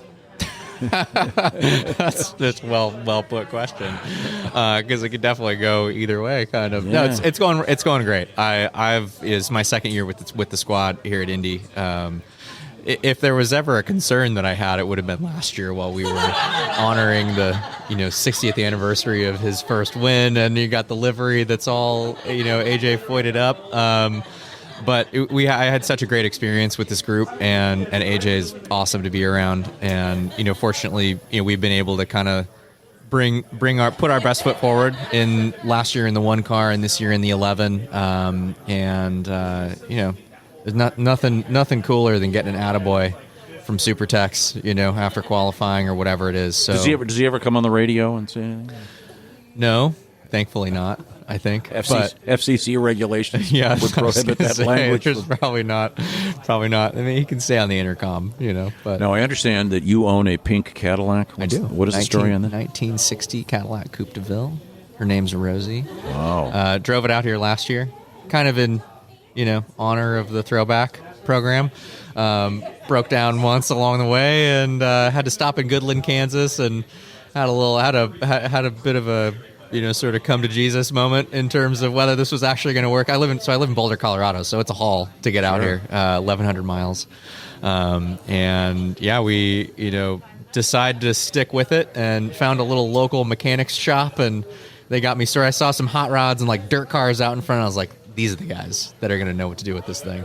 Is this the one you put the bike rack on? Yeah, last year. Yeah. Classic car down the street with the bike rack on top. Yeah, I don't know. It's kind of my jam. So yeah, it was awesome and ran like a champ the whole rest of the way. No seatbelts, no windshield wipers, no nothing but 85 all the way along I-70. Do you have a radio in the thing, like an old AM? Actually, I have a. It's actually really cool. My wife got an old hat box of hers, like a vintage hat box, that we turned into a Bluetooth radio. So that's how we kind of get radio in the car, which is kind of fun. Yeah. What do you do in your downtime? What do I do in my downtime? The race car driver answer here is working out and going for bike rides, and I'm a mountain biker, snowboarder, that kind of stuff. So out in Colorado, that's a little bit of that's what I do for fun. But yeah, I've been working I'm obviously doing all the ovals for AJ Foot Racing this year, so that kind of spreads out my year. Been putting programs together for Pikes Peak Hill Climb, doing some endurance racing, doing some other stuff. So some other racing outside of what I'm doing in Indycar, and the Indycar or the motorsport landscape from a broader perspective is going through a little bit of a shift here, going to some new regulations over the next couple of years in the IMSA series and sports car racing, and coming up soon with the hybrid program in IndyCar and maybe new chassis and that kind of stuff. So, between you guys and me and the fence post, thinking a little bit about, what would I like for my role to be as some of those things change, and are there opportunities to work with? I've got some great partners and longtime sponsors, maybe transitioning into or continuing to drive, but also looking at how do I get a little more skin in the game here and get involved. And, I've had the great fortune of operating in the sport for a long time and building a lot of great relationships. So, I've definitely been thinking a little bit more about how do I make good on that, maybe in a different way. Is that owner, test driver, full-time driver? Like what direction? I don't know. I think that looking a little bit more about how do I put myself in a position where I can facilitate opportunities for other drivers, and some more from a maybe team owner perspective or kind of team principal point of view. I just think that there's a lot of interesting things. There's a lot of interesting opportunities out there if we think a little further down the road in terms of what's going to become available and what's going to be going on. So. I've found myself thinking a little bit more about how do I help other guys, and that was kind of weird to me to just have that click through my brain, but I like the idea of being able to do it, helping the young guys out, and seeing even some of my peers get more interesting opportunities outside of their kind of primary swim lane, whether they're IndyCar drivers or NASCAR guys or otherwise. You talk to all these guys and they're like, yeah, I want to go run 24 Hours Le Mans. I want to go run Daytona. I want to do Pikes Peak. I want to do Baja, and I just think, man, as a fan, that'd be so cool to see more of that kind of stuff happening. So thinking about how I might be able to facilitate that. Tell me about your cap. My cap, Homes for Our Troops. Just such an awesome organization to be working with. You guys have seen the livery of the car, just total stars and stripes, which is really awesome. Be easy to pick out on race day and Memorial Day weekend. But sort of this partnership with Homes for Our Troops is supported by ABC Supply Company, which is a longtime partner of AJ Foot Racing. And they're an organization that builds homes from scratch for post 9/11 era injured veterans. And so, and the coolest thing about it to me is they've built 350 plus homes already. As you can imagine, there's quite a list for injured servicemen and women trying to punch their ticket to get in line, and they're trying to meet that demand as quickly as they can. But the coolest thing about it for me, for sure, is it's not just going in and retrofitting, an apartment, condo, an existing home. It's building something from scratch. It's tailoring it in the ways that they can to the specific needs of that family, that veteran, that family. It's inclusive of family planning, financial planning.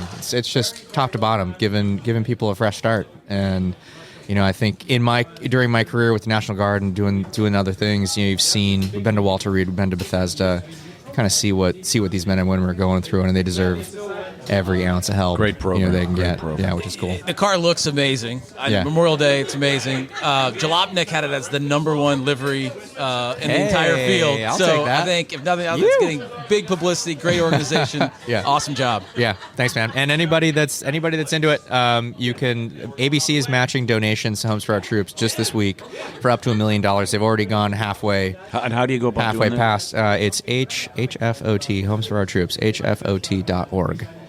Is the easiest way to do it. So jump on. On another note, it would appear that the drivers now are in much better physical condition, and they're all. For you guys are all, for the most part, extraordinarily skinny. A couple of these guys, I'm sure, looks like they swallowed a xylophone when they take their shirts off. Yeah. If you look back, 30, 40 years. I'm not going to name any names, but some of these guys were not exactly in shape. It hasn't always been that way. Yeah. Let's But I say mean, that. the Yeah. strength it takes, you watch these guys just to steer the thing. Yeah, and in the road and street circuits these days, it's totally nuts. But yeah, I mean, I think it's also just become one of those things over the last. You see this happening in NASCAR and other places too. That it's kind of it's like a. I think there was a time where if you were among the super fit guys, it was like a competitive advantage. Now the bar is just so high that it's like you cannot allow for that to be something that's keeping you from getting the best result possible at the end of the day, because everything else is so close, and the level of the field is just like as higher than it's ever been throughout the field. And so that's part of it for sure, is just like, man, I gotta be, even just doing the ovals for me this year, it's like, all right, I gotta be, what's Joseph Newgarden's workout plan look like? Like, I gotta be, give me that same deal. Like, I gotta be on that program. I mean, I've been training 6 days a week, through the off season to do the ovals, which are arguably not quite as challenging, or the peak physical challenge is not quite as high. So it's a huge part of what we're all paying attention to. When you're on a doing. snowboard, are you extra careful that you don't screw yourself up for the next season? I wish you hadn't asked, kind of. But yeah, I wear wrist guards. There's some stuff like that. Snowboarding, mountain. I mean, I raced BMX bikes, mountain bikes, and stuff when I was a kid. Like, did you have a nickname when you were a kid? No. I don't think so. Lone Star Jr. Jr. Yeah, right. They've just been part of my repertoire. Like, I sort of think about those things. Mountain biking in particular is like, okay, even going downhill is, my heart rate's like through the roof. Doing that, it's actually among the various things. I get sick of just being in the gym all the time doing stuff, and so some of those activities for me, in the absence of being in the car a little bit more, are there's a little bit of like reflex and all the rest of it, just the mindset of not making mistakes, that gets built in. Do you wear your Apple Watch or in the car? I have a Whoop band, whatever it is, which is similar. Yeah. So you can. My point is heart rate. Yeah. Paying attention to it. Do you go back and look sure. at it and go? Yeah, and the beauty of all that is we can kind of tailor some of our workouts to what we're experiencing, doing that kind of thing. So yeah, I mean, every day out here, our strain rating is up on a practice day for sure, and just like being in the car, all the data that you're gathering, it just goes right back into figuring out how to train even better. When you're sitting there waiting to qualify, do you take a look see? Yeah, or can they tell you? Back at it's not streamed. I don't have I don't know. You probably could. You could probably share it. It'd be interesting. AJ, are you nervous? Data Your feed, heart rate? hey. Does it go up Hey, when you're you- out? Does it go you up okay in there? When you're out there and you're qualifying? Does it go up? It was not stupidly high. Okay. While I was out there, I was pretty mellow. Well, generally so what, in those kind of situations, 80? like, hey, my resting heart rate overnight's kind of like in the 40s, like 45 to 50, And so, being out, just being in the car, being kind of like getting ready to go out. Yeah, it's, sort of in the 80s or whatever. I mean, but when we're working out, I mean, Joseph Newgarden and I did this, relay workout on the Monday before practice week started. And my average heart rate for like 45 minutes was, 165 or 170 or something. Like we're not immune to seeing 180. Can you map it back if you're on track and the year was maybe a moment? Usually you can. Yeah, totally. I mean, it's actually pretty. It's cool seeing like Patrick Mahomes shared his Whoop data from like a AFC Championship game or the Super Bowl a couple years ago or something. You can sit all the way at the end of the event. You can just see it's like, oh my god, like it's just going through the roof when it's crunch time. So we definitely see all that stuff. Just little spikes like, oh, that got exciting. Cool. Starts, restarts, all that kind of stuff. All right. Favorite movie about racing? Is there one that's any good? I mean, Days of Thunder for sure. Okay. Come on. Is that the one? Yeah, that's the one. Cole. Cole's my guy. I'm actually a Rowdy Burns. I'm a Rowdy Burns fan. I don't know if that's kosher or not, but whatever works. He's my guy. Whatever works. Well, have a great race. Thanks, man. Thanks for your time. We always appreciate it. Yeah, it's a pleasure. And, as always. Is the pink Cadillac back in Boulder? The pink Cadillac is back in Boulder. I opted for. I have another Cadillac CTS-V wagon, 6-speed, 600 horsepower. About the same fuel economy, but a lot quicker. And General Motors, more not a reliable. Chevrolet, but yeah, GM product. Yeah. I think the Chevy guys give me a pass on that. Okay. Yeah. He works for A.J. Foyt. Kyle Kirkwood is our guest. He'll be driving coming up on Sunday for the 106th running of the Indy 500. Before we get to the important stuff, you're a surfer. I am. Where'd you learn to surf? Back home. I'm from Jupiter, Florida, about 10, not even 10 minutes away from the ocean. So we get some waves every once in a while. If there's a front that comes through or a hurricane swell, something like that, we actually get like world-class waves. So I started surfing probably at the age of 7 or 8, I think I want to say. And it's something I love. It's something that when I go away from the racetrack, it's something to forget about. Maybe something that happened during a race or to kind of just a time to relax from racing. Yeah. Now, you're running in the Indianapolis 500, working for Mr. A.J. Foyt. I'm sure you get asked about that a lot. Any particular things about Mr. Foyt you'd like to mention? He's when he comes here to this race, it's super special because he really perks up. I had him at 2 other events this year. One was Sebring for testing. It was my first test, and he came out to Texas.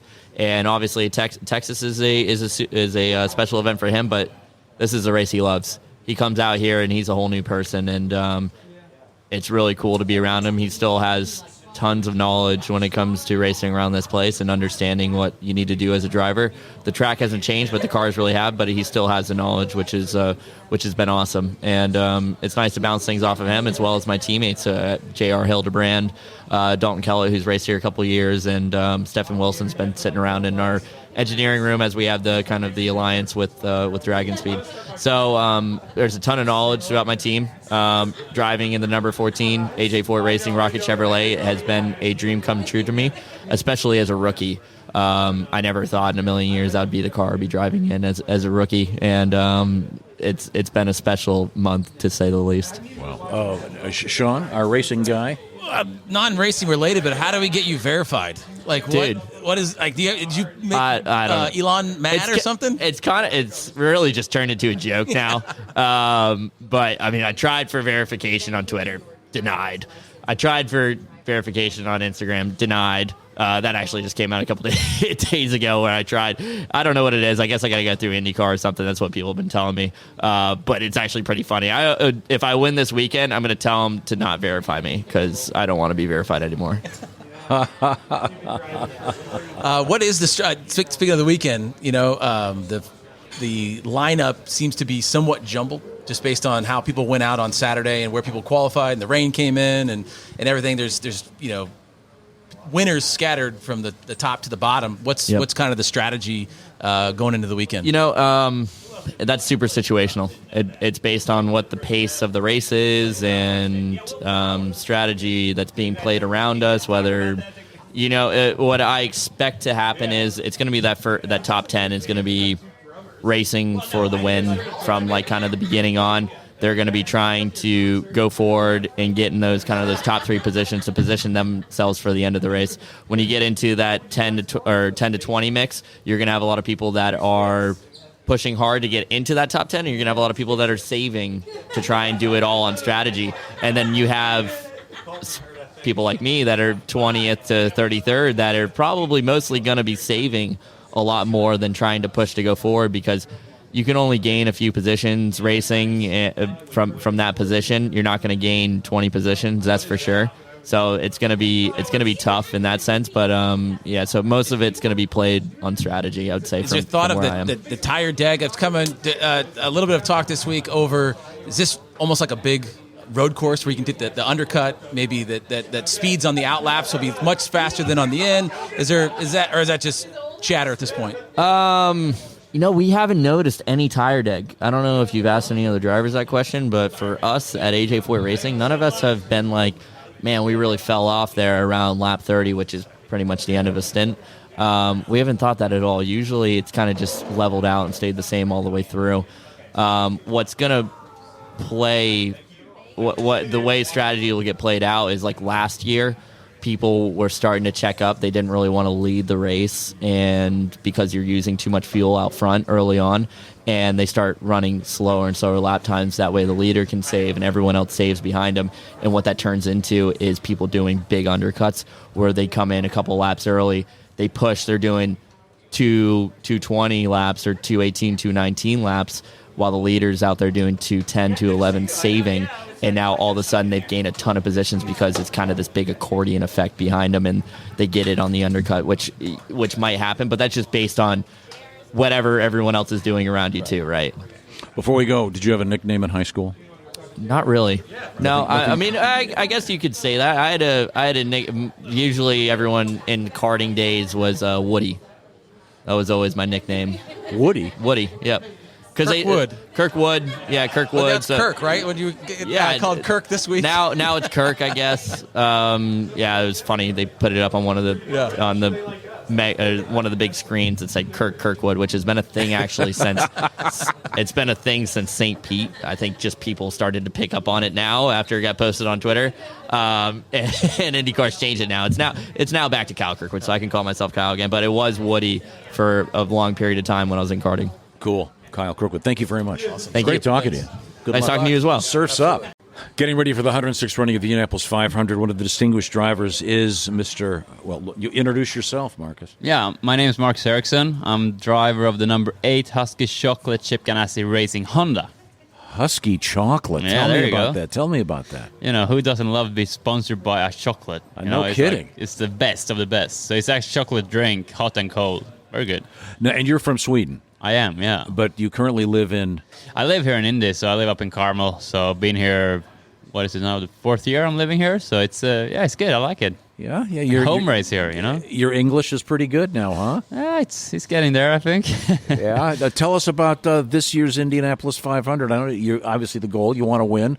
How's it going? It's been really good so far. I think us as a team in Ganassi, we've been really, really strong from the get-go. And you know, we got all 5 cars in the top 12, and then 4 of us was in the fast 6, you know, in qualifying. So it's been incredible to be part of that, and we've been looking really strong in race trim as well, being, you know, topping the charts or in the top 5 most of the sessions. So yeah, we're feeling strong. I'm feeling strong. So can't wait for Sunday. Well, you're looking great. I got to tell you, you guys are all so fit now. There was a time when the drivers weren't as slender and fit and trim as you are these days. Are you one of the tallest guys out there? Yeah, I'm probably up there. You know, there's a few guys that's a bit taller, but yeah, I'm one of the taller ones. But like you say, we work out a lot now, and driving these cars in 230 mile an hour, you need a lot of, you know, endurance and strength just to drive those cars, and especially for the 500 because it's so long, it goes on for so many hours. Tell me about the difference now. You've got something in front of your face now. Does that affect anything with?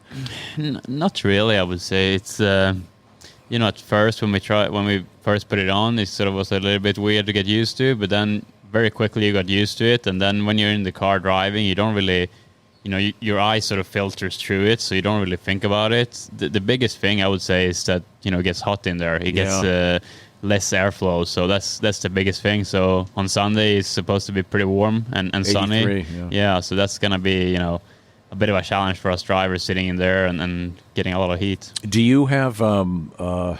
I know you don't wear sunglasses on your helmet. Is it depending on the amount of sun, or can you vary the darkness in your? Yeah, so I usually run quite a dark visor, so that sort of helps for the sun. On some tracks, we do run some like stripes of like on the tear-offs on the windscreen or aero screen to help that. But I think being the race is in the middle of the day, it's not going to be the sun. It's not going to be too low, so it's not going to be a problem, I think. I see. Sean, you got any questions? I do. Based on Nashville last year, if you can ramp off the back of somebody and still come back to win, then you can probably win from anywhere, right? It's a good point. Yeah, I think that was definitely my craziest race win of my career, and probably one of the craziest one in IndyCar. Period. So it's the visual of the bottom of the car halfway through the race, and then you still end up in victory lane. I think that's the cool thing with IndyCar racing. Anything can happen, and you can still fight back and sort of get yourself in position, because if you have a good race car and if you're fast, you can sort of get your race back on track. And that was the thing in Nashville. And obviously, I'm not planning to do something similar here. I don't want to make life that difficult for myself, but yeah, that's the thing. You can never give up, and especially this place. You've seen people have issues early in the race, but then it's a long race, and there's a lot of things that's going to happen. So you need to keep in it, keep your head in, and you never know what's going to happen in the last 50 laps. Now, do you talk a lot back and forth, or are you real quiet in the car? No, I'm usually quite.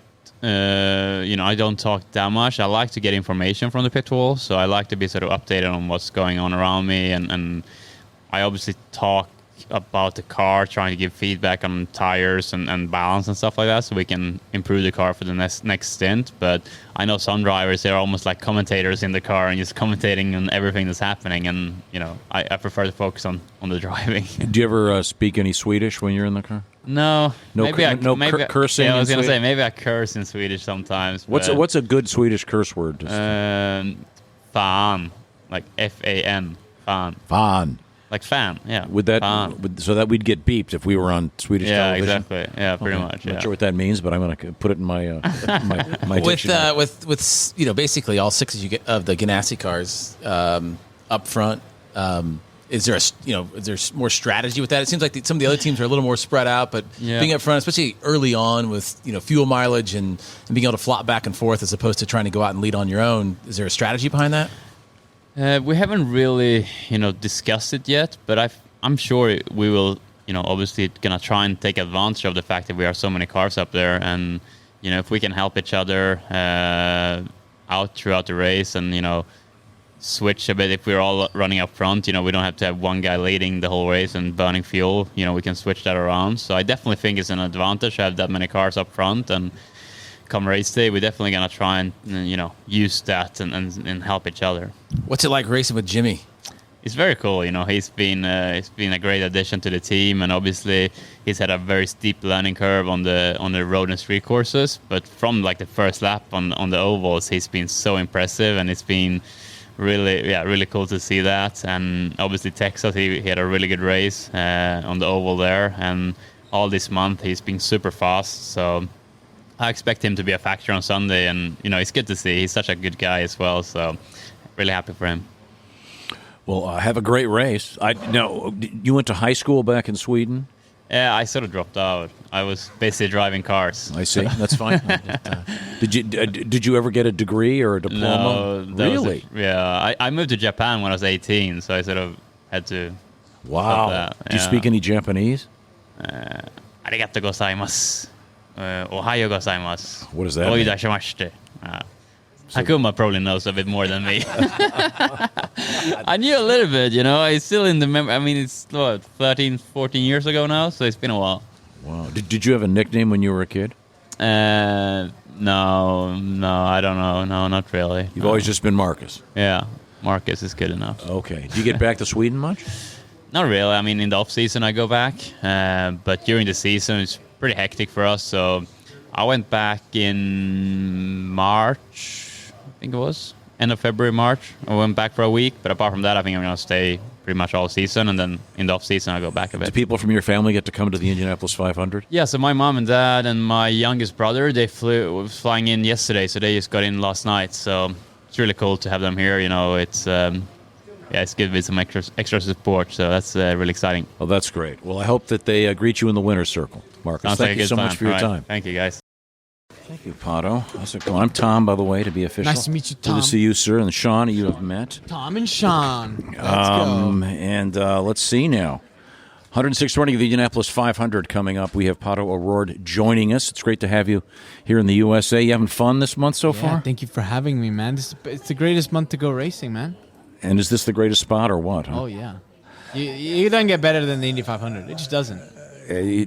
Now, before you went out, did you get nervous the first time you hit this track in a car? Yes. It's. I tell everybody, it is. I personally have never won the race before, but from talking to people that have, and I can tell you it's the most rewarding place on earth, but it could be one of the most terrifying places on earth at the same time. Yeah. Now, and you went to high school here in the United States, right? Yeah, San Antonio, Texas. Yeah, military school. Really? Yeah, they were really strict. They didn't like it whenever I missed the school days to go go-kart racing. Your English is obviously great. Oh, thanks. But I mean, when you were first racing and they're in the radios, is it always someone speaking English to you? Yeah, always. Do you ever curse back at them in Spanish? All the time. Yeah, so they not in Spanish actually. But yeah, sadly I have a potty mouth. But it's such a high adrenaline sport, right? Where you just gotta let it flow, right? Whatever comes to mind, you gotta. On the was it during? When did I see them? Did you hear them? They were cursing on the air. They cut to one of the cars during the. That was me. That was. Yeah. I thought that was you. Of course, that was me. Did you see that? Yeah. Wouldn't you say the same thing if you're on slicks and the track is completely wet? Yes, but you got two F words in the course of like 10 seconds, and then the guy comes back. We'd like to apologize for that language here. I thought that was you. Well, congratulations. Thanks. Maybe next time go in Spanish. That way they won't even know what hit him. You'd be surprised. Yeah, people know Spanish. Oh, of course, especially but I mean, the bad words. But I think the people pressing the buttons probably don't. Oh, well, I said it in English. Yeah, well, that was they funny. knew it was coming. I got a big kick out of it. The plan for this weekend, I assume, is winning the race. That is the plan. If you're here to do something else, you're here for the wrong reasons. And then tomorrow is the famous carb day. May get some. Hopefully the rain stays away and we can get some running in. But I think it's going to be worthless running because it's going to be like 30 degrees colder than what it is going to be on race day. So it's supposed to be in the low 80s. Yeah. Really makes no sense. On race day, but plenty of sunshine though. It looks like. Yeah, so plenty of sunshine race day. I'm pumped for that. Okay, good. Now, are you an athlete? Do you, with respect to not being in a race car, obviously a great athlete to drive these cars? Do you spend a lot of time working out to keep in shape? I try. I work out so I can eat. Yeah. What can I say? And what's your favorite thing to eat? Ooh, I love sushi. I love Mexican food. I love Italian food. I love everything. Okay. You're a very handsome young man. I did my hair today. Maybe that's why. Okay. Now, tell me about who your sponsors are. Main sponsor on my car, Air Electronics. The team is Arrow McLaren SP. We got a Team Chevy engine powering us. We've got Views. We got Mission Foods. I've got Electrolyte. I've got Topo Chico. Ever tried Electrolyte or Topo Chico? Topo Chico is hands down the premium club Let's soda. go. We're talking about some of course club it soda is. guys. We just shared a Topo Chico the other night. Let's go, baby. That's your sponsor? Yeah, I've got hydration down, bro. Yeah. That stuff is. We've got it all. That stuff is great. Yeah. It's got like a sort of a kick-ass amount of gas in it. You need to try it with some lemon and salt. Ooh. Oh, that's a great idea. Now, when you were in high school, military school, did you have a nickname, Pato? Did you have Pato? They called you I'm Pato? Patricio, but they called me Pato. Pato is your nickname. Yeah, and my dad is Patricio. Oh, that's very, very distinguished name. Yeah. Very, very, very, very strong, very handsome young man. Now, do you get a chance to have a social life when you're out here doing stuff? Sometimes. I really enjoy being by myself. Actually, I really like going home and just relaxing and not. Do you play video games? So I haven't in a long time, but I actually picked it up like 2 days ago again with my cousin, and we've been playing a lot of Call of Duty 1, Black Ops 1. Back in the day, the good old days, Old bro. school. Yeah, old school. Playing zombies. We're playing. Well, you got to keep your head clear, so you got to do something. Yeah, that's not I racing. love it. It's such a great game. Do you ever play any of the video driving games? I did when I was a kid. Gran Turismo 5 and F1 2011 was my favorite. Grand Theft Auto. Always, bro. I got a yacht. The Miami version. Not the Miami one. It's Los Angeles. Los Angeles. Yeah. GTA 5. Okay, well, have a great race, man. It's great talking to you. Thanks, man. One more question. Do you do any impressions of other drivers? For example, Elio can do a great Simon Pagenaud. Do you? Can you speak as? I'll try and do it. We were teammates for one race in 2020, if I remember correctly. And he gets here and he goes, "Hey guys, I'm Elio Castroneves." Then he leaves. Bravo. Yeah. Okay. Bravo. Thank you guys so much. And the parade of handsome dudes walking through here more or less continues, I think. Unfortunately, we're here. But Renus VK has joined us. Renus, it's great to meet you. And tell us about what's going on in your head, getting ready to run this big race. Yeah, very nice to meet you. It's busy. It's busy in my head. I prefer to just drive every day. So I'm busy with each day in a row. But now we're waiting. We're doing media stuff. But you have so much time to think about the race. Makes me nervous. But well, we don't have to talk about the race. You've got some nice shoes on. Yeah. We could talk shoes. How about tattoos? You have any? Sure. I do have a tattoo. Okay. It's the date of my first win. Oh, that May is so 15th, cool. 2021. That is really cool. I had no Yeah. idea. That was just a dumb guess. Right here at the road course. Yeah. In Indianapolis. Just over a year ago. Yeah. Now, and you are originally from? I'm from Amsterdam. Right. Yeah. And so Ari Leyendijk. We were just talking about Ari. I was just sitting with Ari. Because Derek Daly, Connor's dad, came on our show many years ago and predicted that Ari Leyendijk was going to win that particular year, and by God, he did. And Ari was always a great guy to have on the air, always really funny and really nice. Yeah. Is he like a hero to you? I mean, in the Netherlands, he's also like a hero. He's always been a hero to me. But of course, he's become more of a friend in the last few years. So, no, it's very nice to have Ari around, and he's a very, very nice guy. you know, when people hear you're from Amsterdam, I assume they immediately think in their head that you spend all your time in the red light district smoking pot, which No. of course you don't. I do not smoke anything, and I do not go to any red light district. Of course not. I'm not implying. No. But well, I grew up just outside of Amsterdam, and just like any European kid, just grew up. And when I Did you was take 8 years English old, in school? Because you speak English beautifully. it's a mandatory subject on school, English. So I could talk some English, but really the best lesson, like English lessons, are life. Just being in the U.S., talking English. I think I learn way more. Than, Where do you live now? I live in Fort Lauderdale, Florida. Okay. And when you're in your head, when you're driving, they're obviously talking to you a little bit back and forth. Do you like it kind of quiet, or do you like tons of information? Do you talk back to them? I like necessary information, but I prefer no talking in the corners because I like to hear the engine. And I'm not a big talker myself, so I probably only say copy, or if something crazy happens, I say it to the team. But I'm not a big talker when I'm in the car. Do you ever curse at them in Dutch? Oh no, I don't curse to the team. No. I curse at myself in Dutch. Oh, that's Definitely funny. in the car. It's interesting. You're the first one that said that you listen to the engine.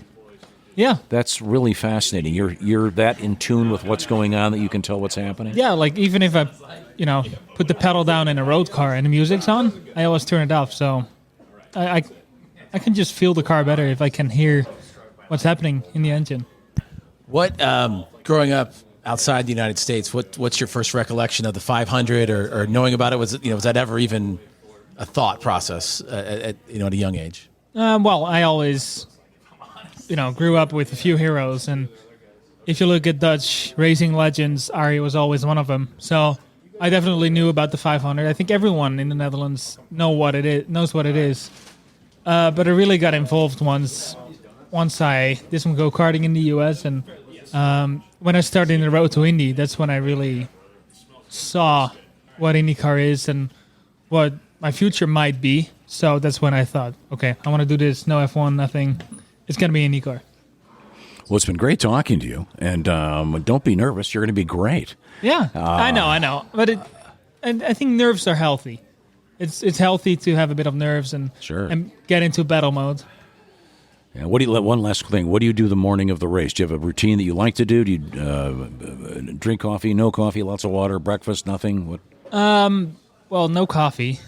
I like coffee, but my digestion is a little weird on race morning. I'll bet. And it's gonna get worse with coffee. So I always wake up before my alarm on race morning, and probably just relax a little before I'm being lived. How do you do that? Do you play video games or talk on the phone or walk around? Well, my parents are here. My sister and my girlfriend are arriving in an hour, so they will be here. So probably just some chatting about whatever's going on except racing, just to clear my mind a little. You stay at the track? I stay in the bus lot, with all the other guys. So the bomb goes off on race morning? Is that the wake-up call? Last year was my first time staying at the track, and I thought I woke up in Afghanistan, yes. On that note, Renus VK, thanks, Renus. Yeah, it's great thank you meeting very much. Have a great race. Thank you very much. We are once again getting ready for the 106th running of the Indianapolis 500. We're lucky enough to have one of the talented drivers who's going to be out there. He is Mr. Sage Karam. Sage, great seeing you. You look terrific. Thanks. You feeling good? Yeah, no, feeling good. It's getting close. It always gets a little stressful here these last couple days before the race. Driving for Dreyer Reinbold and hopping in the car, feeling good from the get-go? Yep. No, we had a strong run here last May. Got 7th, started 31st. So not bad. Yeah. We were really, really stoked about that, and we were able to roll the car off the trailer and basically pick up where we left off last year. The car felt very similar to that, and I really enjoyed that car. So it was like heaven. To put it for someone who's never driven a race car. This year, things have been a little bit different in recent years with the sort of windshield. You want to describe what that is? Yeah, we got the aero screen. Obviously it adds a little bit of weight to the front of the car and makes it a bit hotter inside the car. But we had it last year as well. So we're used to it now. It's not too big of an issue. So I think when it first came in, it definitely all the setups you had originally, you just kind of threw in the trash and you had to kind of start over again. But for you visually, does it? No, I'm okay with it. You don't see it anymore? No, I think some guys are more okay with it than others. I think, I've done a lot of racing in sports cars and rally cars where it's having a windshield hasn't really bothered me, so it wasn't this weird thing. And also, I'm a one-off, driver. I come in for the month of May, do the Indy 500, so it's not like I was totally used to not having it. It was just getting in another car, it felt like. Okay. Now, how many spots do you have to make up to be number one now? I'm starting 22nd, so a bit, but so you do the same math, you could be number one, right? Yeah. That was my goal. So I was like, hey, we're starting this many spots better this year. I mean, that's more than I need. So from last year, so we're good. That's super cool. You're in great shape. Yeah, no, I think so. I've been lifting and stuff, and I was going to say because if you look at pictures of the drivers, say 30 years ago, or especially 50 years ago, totally different ball game. Yeah, no, it's you think with any sports really, baseball and football, it's just crazy how muscular now some of those athletes have gotten, and they're faster, and it's crazy. You look at these guys in the NFL, and they're running 4 somethings, and they're 300 something pounds, and it's crazy, and then the pads are getting lighter, so they're moving quicker, and So in your case, to stay in shape, do you have someone that motivates you? Do you work out with other drivers? Do you have your own program? I have a trainer. I live in Pennsylvania, so a lot of the drivers live here in Indy. So I think some of them do train with each other. So I live next to Marco Andretti. So if I ever do any training stuff with a driver, it's mostly with him, whether it's going for a run or something like that. But I have a trainer that I work out with probably 3 or 4 times a week where I'm lifting, and then the other days I'm doing cardio stuff, and I like to do like cycling, stuff like that. And you're a wrestler, right? Yes. Or was? Were you coaching too a little bit? Still coaching, yeah. You wrestle the high school kids, like show them that the old man's got it. Or? Yeah, I still got it. How good were you? I was pretty decent. So like the school I grew up wrestling with, they were nationally ranked and stuff like that. So we were a good team, and Pennsylvania is like kind of like Indy for basketball. Right. It's like it's huge. For wrestling, it is. So all the Division I guys are usually coming out of this little area that I grew up in, and it's pretty intense. So I thought originally when I was a little kid I was going to be a wrestler, and then racing kind of took over, and I stopped wrestling full time. But I stuck with it because my family was wrestling family, and did it through high school. And now that I'm out of high school and racing, I still want to be around the sport. My dad's a high school coach at Easton High School, and I assistant coach with him. So it's a great workout for me too. You went from the role early on as the junior team member, getting your car pink wrapped, and now Santino being your teammate, and you being the kind of the statesman to him, and the number of 500s you've been in. Like, how has that role kind of changed, and what do you bring to that? Yeah, it's weird being like the old man on the team now. Like usually, it's either I didn't have a teammate, or the teammates I had were older than me. Like when I was at Ganassi, I had Kenan and Dixon and Charlie Kimball.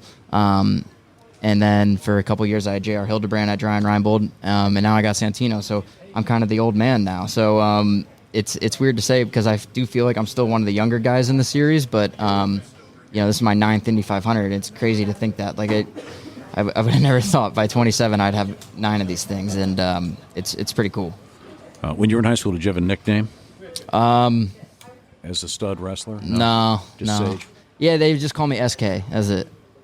Everyone just say SK. They don't even say Sage. I don't know why. Even my friends still today say SK. All right, well, have a great race. We're looking forward to watching it, and I know you got to be psyched about it. Yeah. How much do you have to do between now and the race? Not too much. Just a couple like sponsor dinners, and obviously we have like the parade on Saturday, and then carb day tomorrow, hopefully with the weather. So it's not too bad. Honestly, I think the hardest part is race day morning, because you got to wake up super early, because I'm not staying at the track. So, I got to get a police escort, get into the track. That's usually I got to wake up like 5 a.m., 6 a.m., and then I'm in here, and I'm doing TV stuff starting at like 7. So, you're just nonstop until driver introductions. Do you eat? Yeah, I have like some meals that I have like already pre-made, and I just heat up in the microwave in the garage and ready to go. A lot of water?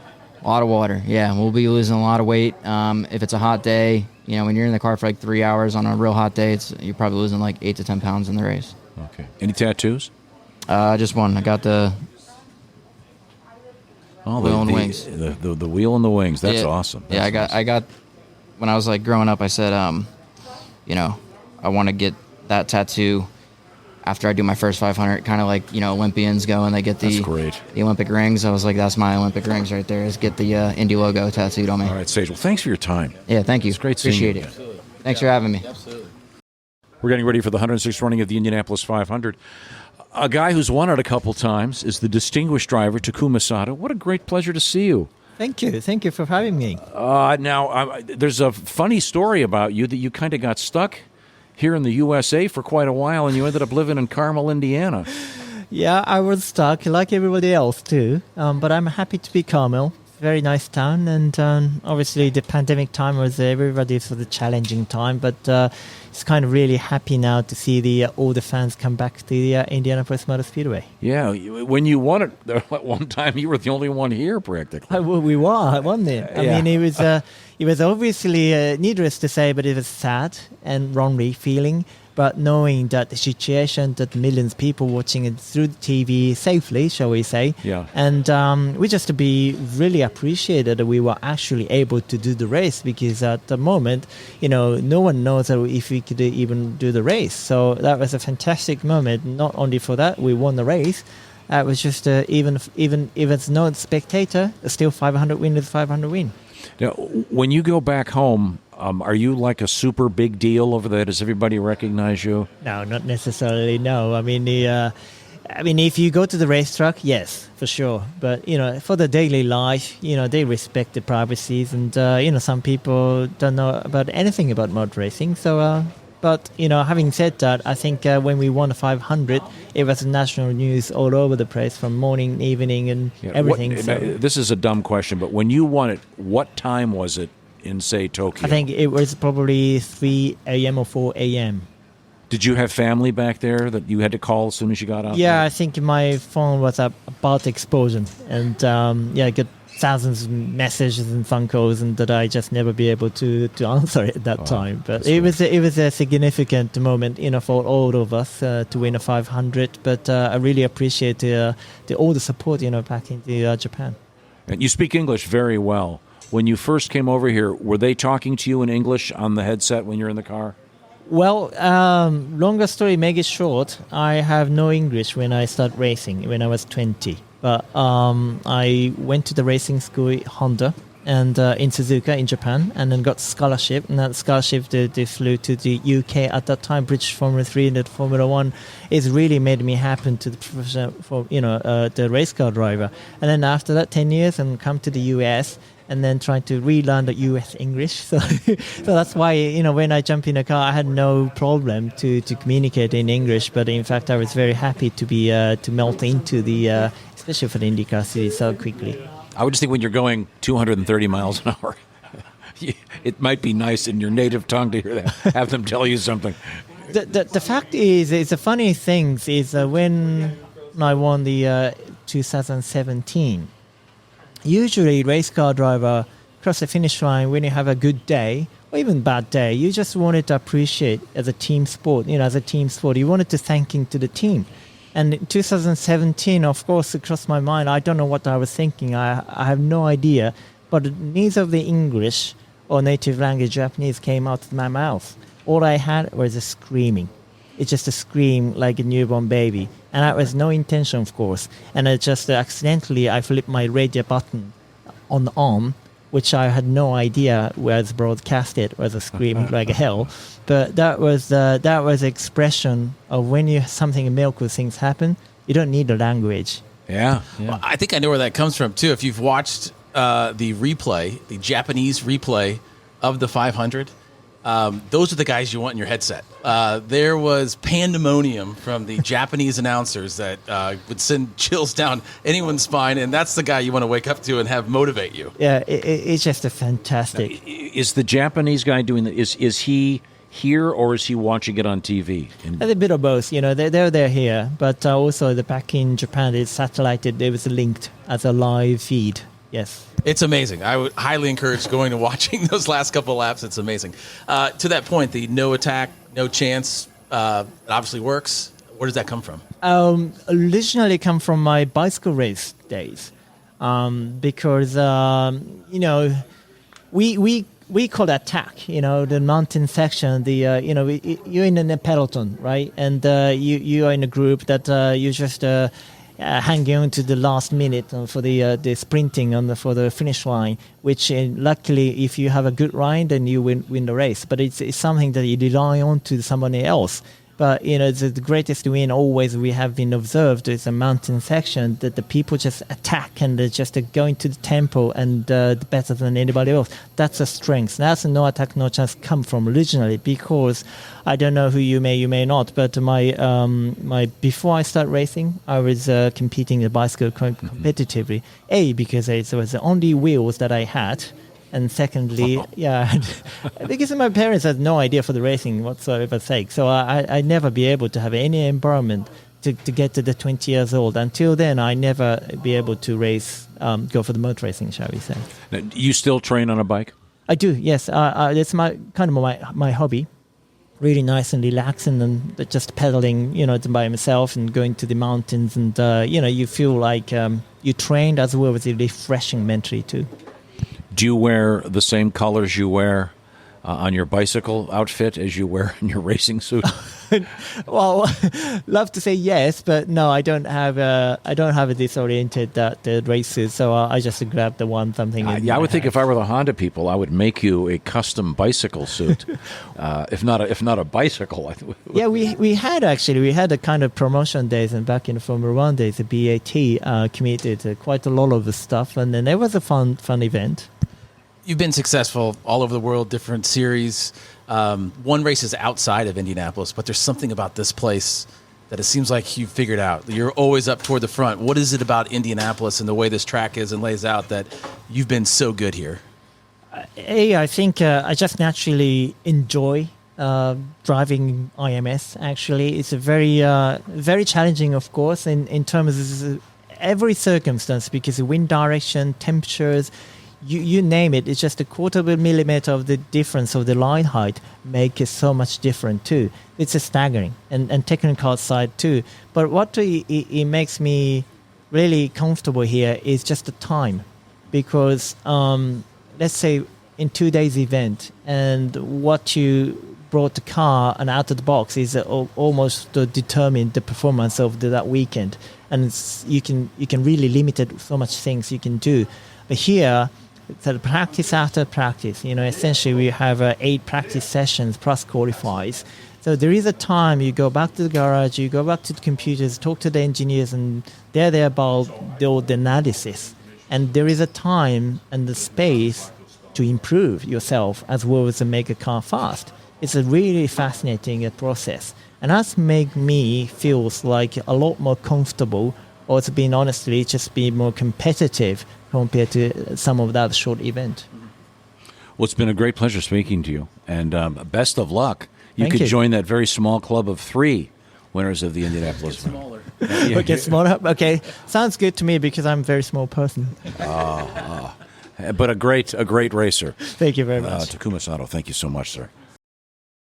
We're getting ready for the 106th running of the Indianapolis 500. One of the great drivers, one of the most distinguished drivers, and certainly one of the most handsome. I knew that. It's Tony Kanaan has joined us, and I know for you it's great to be back in Indy. This is like your home, right? Well, it is, right? Obviously, I know you know this, but I moved to Indy 4 years ago with my family, so this is home. Yeah. But, the fans at this place and obviously this racetrack always made me feel my home, and, pretty fortunate to still be doing this. Yeah, well, we were all cheering when you won it. God, that was so cool. Yeah, was and awesome. You're in great shape this season. You're way up there in at the front of the pack. Yeah, I mean, we obviously racing for a great team with Chip Ganassi Racing, American Legion. Obviously, we put 5 cars in the top 12, and a great team effort. I think, obviously, that was just qualifying. Now we need to get ready for the race. But yeah, it's been a great month so far. You famously have a tattoo. Yep. Can you tell me about it? Yeah, I mean, when I won the 500 in 2013, I decided to, make the bricks and the Borg Warner trophy tattooed in my arm. So my entire right arm is actually the whole trophy with the name of my kids, the date of the race, and the car number, and so on. So the obvious question is, if you win it again, we'll add that more. You add it to that same, or do you do the other side? No, now the other side is taken already. So we'll finish a sleeve for. People don't know, but it goes to my elbow, so I still left the rest of the forearm to add the other trophy. Okay. With having that many cars up front and that many teammates, is there an opportunity to work together, to stay up front? Like, have you guys talked about that? I mean, it feels like the rest of the field and their teammates are a little more spread out, but you guys being closer together could be an advantage. No, 100%. We obviously, we talk, we're going to try not to get in each other's way until it's 20 laps to go. And after that, it's every man for themselves. But yeah, we talked about it. We have 4 cars in the Fast 6, so in the top 6. So we're going to work together for sure in the beginning of the race. It seemed like the speeds jumped dramatically this year. Is there anything to that? Was it really that weather, or was specific, or was there data leading up to practice and qualifying that kind of said this was what to expect? It was a combination of many things, but obviously the engines are better too. The weather helped, and we made a couple changes in the car aerodynamically to make the race better for the fans. That actually helped us go through the corners quicker with less drag in the straights. So it was, it's one of those things. It was a combination of a bunch of things, and I honestly, I actually had a debate with a couple of fans on Twitter prior to qualifying that we were not be going that fast, and I had to bite my tongue. You are now known as TK. Did you have a nickname back home in Brazil? Yeah, Big Nose. Big Nose? Wonder why. Even as a kid? Yeah, well, the thing is, apparently, the only thing that was already big enough when I was little was my nose. It never actually, I grew around it. Well, great. Have a great race. Tony Kanaan, one of Thank the you, greats. Thanks so much for your time. Thank you.